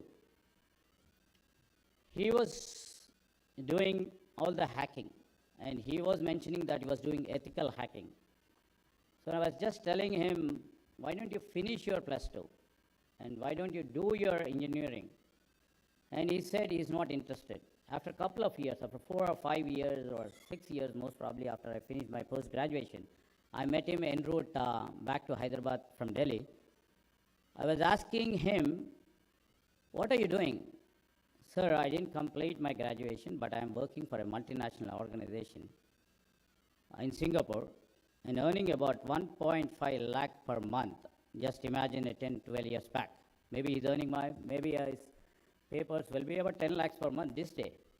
Because it's about the intelligence, the algorithm, the framework what he has been created, or the gray matter what he has put into this hacking. If that fellow, if he's not been provided a job in a multinational company, if the society wouldn't have recognized, if the government wouldn't have recognized, definitely he would have become an unethical hacker. So there are system lapses over here too, and part of our own governance. So these are all the structural difficulties or the difficulties or what challenges what we face today. The unethical hackers in times and pursuit to make big money, they are into the framework. And I was just told by Ms. Shika Goel that in Telangana, the state of Telangana, in 1 year, as also told by Mr. C.V. Anand, they could be able to get back about 137 crores in a year. So that's a huge amount, which many people would have been deceived. Maybe it's 1/4 or half the amount which has been deceived, but this is the highest ever done by our Telangana police. All the credence and congratulations to the Telangana police which made it happen. So over a period of time, what he was mentioning, Mr. Singh was mentioning and Mr. Anand was mentioning about how much this cyber crime costs comes up to. We can see, I keep reading every day in the newspaper, about 7,000 cyber crimes are reported all through in a day in a nation. Just imagine how the cyber crime costs would have been there. There is exponential increase in cyber crimes, and according to the experts, the people who are sitting over here who shared their ideas, they just tell that over the next 5 years, there is a threat of the cyber crime costs about 10.5 trillion. That will be the huge cost of the cyber crime, which will be borne by the business leaders or the citizens or the agencies. We should be aware of it. And keeping all this in view, our government is also very, very serious in terms of curbing this cybercrime. How do we do that? One way is, regulatory practices, what we do, like police having a vigilant, robust cybersecurity team to act. The other way is just like, our Telangana police have done a sensitization program. This is also one of the sensitization program. What I mean to say is to sensitize all our citizens, all our partners of the industry, and all our people to sensitize what is cybercrime, how we can shield ourselves against the cyber crimes. So this sensitization program is a very healthy phenomena which has been taken by our Telangana police and especially by this organization, which they are doing a great job in terms of sensitization. Hyderabad City Security Council, earlier they have done so many programs which I was made to attend. I had a privilege and honor to attend that program too, under the aegis of Mr. Shekhar Reddy as the president. And here I would like to say that, we are here to create a robust cyber security framework. We are doing it and we have to do it more. As the disruption keeps taking place every second, how do we shield? There are so many malwares, so many other issues which we encounter every day. Even now we can see lot many cyber phishing happens in our own phones. And we are so scared. And when the concept of Internet of Things, IoT has come. So we've been monitored, ruled, governed, our lives, individual lives are governed by IoT. Now it's simple, a small 1-inch machine can hold our lives. Without that we can't move. This Internet of Things is also important for us, but it's like a double-edged sword.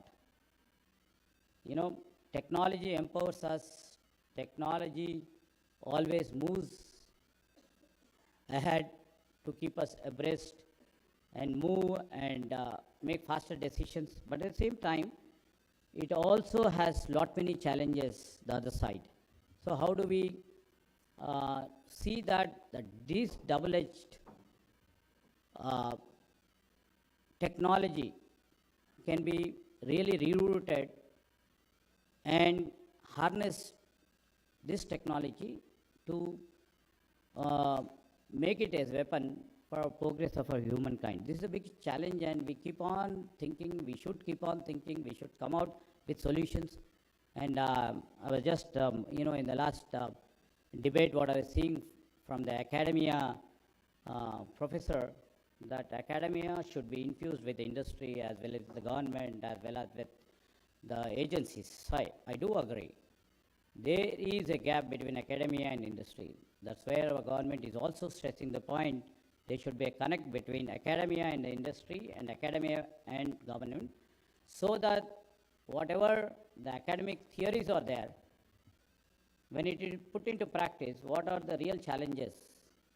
And when the industry leaders or the governance require some sort of a solutions, when academia can't provide, there comes interactions and actions will evolve and we will try to find a solution. Definitely I take it very positive what the professor was enunciating about it. And I see lots of convergence has to take place between academia and also the industry. That is where we have found it. And when our chief minister was thinking about how do we create employment, that's where we have come up with Skill University, the government funded, industry-led Skill University. This is first ever the initiative of any government that the academia industry has to get connected. And in the same way, we would like to keep our mechanisms, see that the academia, industry, and the government synergize ourselves to see that we progress and our citizens will get the qualitative life in times to come. So there are lot many challenges I can see, there are lot many things we will see, And many such events has to take place, and the Hyderabad City Security Council, which has been doing a very great job. I mean to say, they are putting all their efforts, all their energies, and all their finances also into this. Hopefully, they'll take it to the next level. And I request all the experts who are sitting here, and all the academia, professors or the vice chancellors who have come here to take part in this forum, let's come out with some solution for the Telangana state. As such, the Telangana police, you know, I being the minister for state, I'm not boasting about the Telangana police, but they've done a great job in terms of controlling crime, controlling menace, and also in terms of the cyber security. They are ahead in when I compare with, you know, the other parts of our nation. I wish to see, because there are efforts, what Mr. C.V. Anand was just telling about the efforts they take in curbing this menace of cybercrime and going to different states, and also facing lots of threats, and some point of time the gunshots are also being fired to catch the criminal. So these are all the efforts taken by our Telangana police to stop the crime and to make this city the most wonderful city with less crime. I can say there's no crime. The crime, it happens in the human psyche, with less crime, and also a safer city. And due credence to the police, making this Hyderabad city as a real global vibrant city, and the efforts made by this Hyderabad City Security Council and their team for organizing this event also. In times to come, till evening, you know, many discussions will be maybe taking place, the healthy discussions, and out of the healthy discussions, we expect the solid answers, which many speakers on the days or off the days will be posing questions to control these cyber crimes will evolve, and all the solutions. Telangana state will try to, you know, be the front runner to the solutions what the experts say in times to come. Once again, I thank Hyderabad City Security Council team, Mr. Shekhar Reddy, and especially to the Commissioner C.V. Anand for inviting me over here and to be in midst of the experts, the industry leaders, and the academia. Thank you, one and all. Thank you.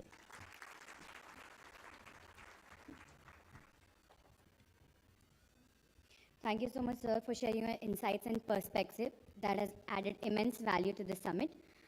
I would now like to request, sir, to felicitate our keynote speaker, Shri Brijesh Singh. Can we have the memento, please?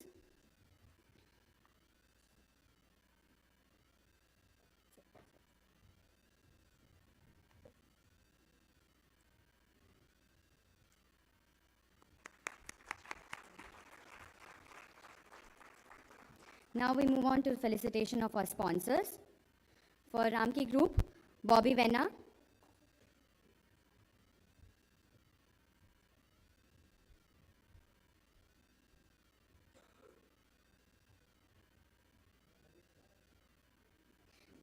Yeah. For Yashoda Hospital, Suresh Kumar.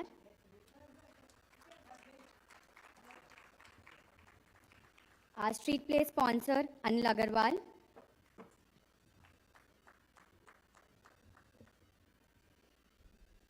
SMR Builders. For Malpani Group, Shruti Malpani. For ProArc, Mr. Santosh Kaveti. For Techno Paints, Mr. Satyanarayan Reddy Akuri.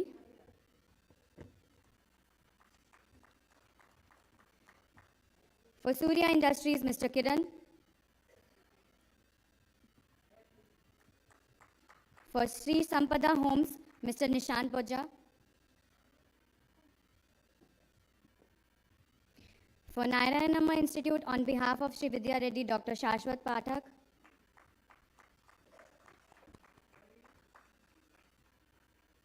For Delhi Public School, Sri Malika Komaraya.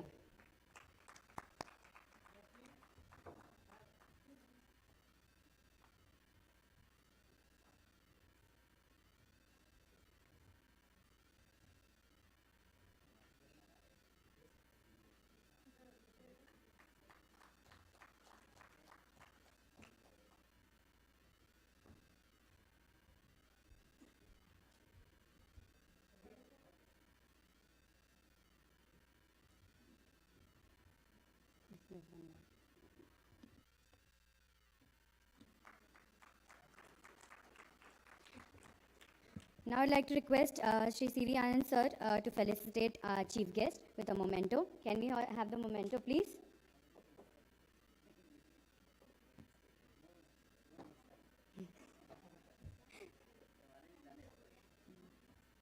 No. So I would like to thank all the dignitaries for giving your valuable time and insights for this summit. Photo op. And I request you all to wait for the photo op that is arranged here.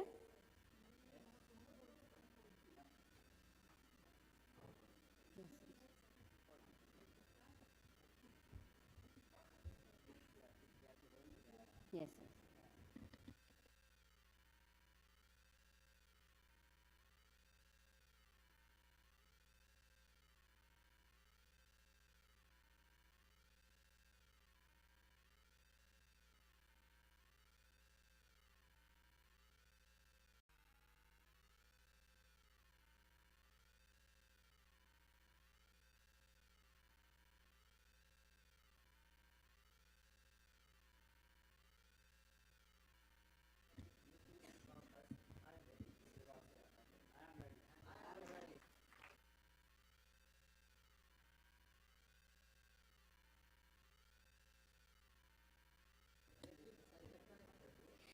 Thank you to our esteemed dignitaries for gracing us with your presence on stage.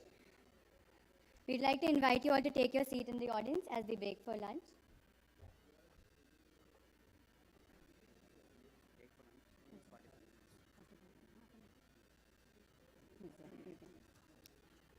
We'll break for lunch, everyone. We have a packed agenda in the afternoon as well. As you know, there is a celebrity coming in, but it's only 45 minutes. For moderators, speakers, and panelists, lunch is served on the 8th floor.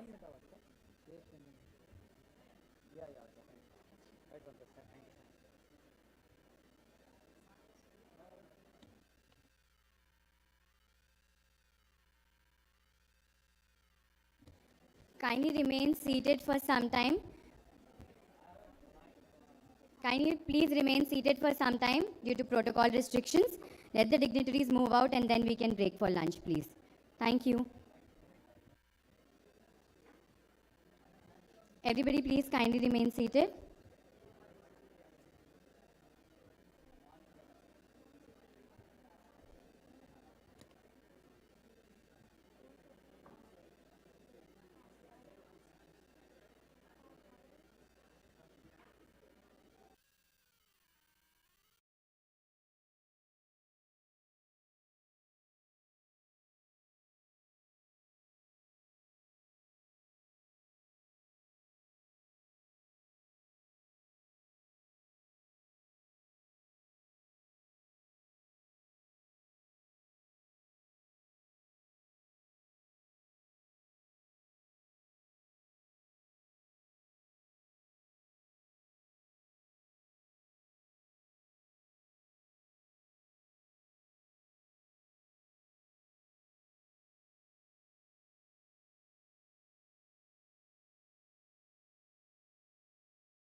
Hello.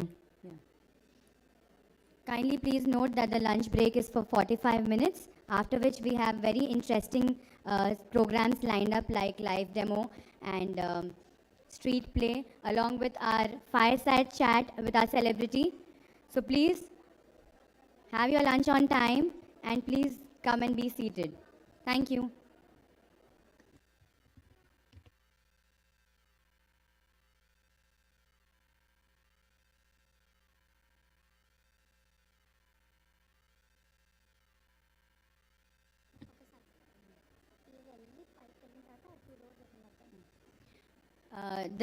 The last two doors will be open in about 2 minutes. We please appreciate your cooperation in this moment. Thank you.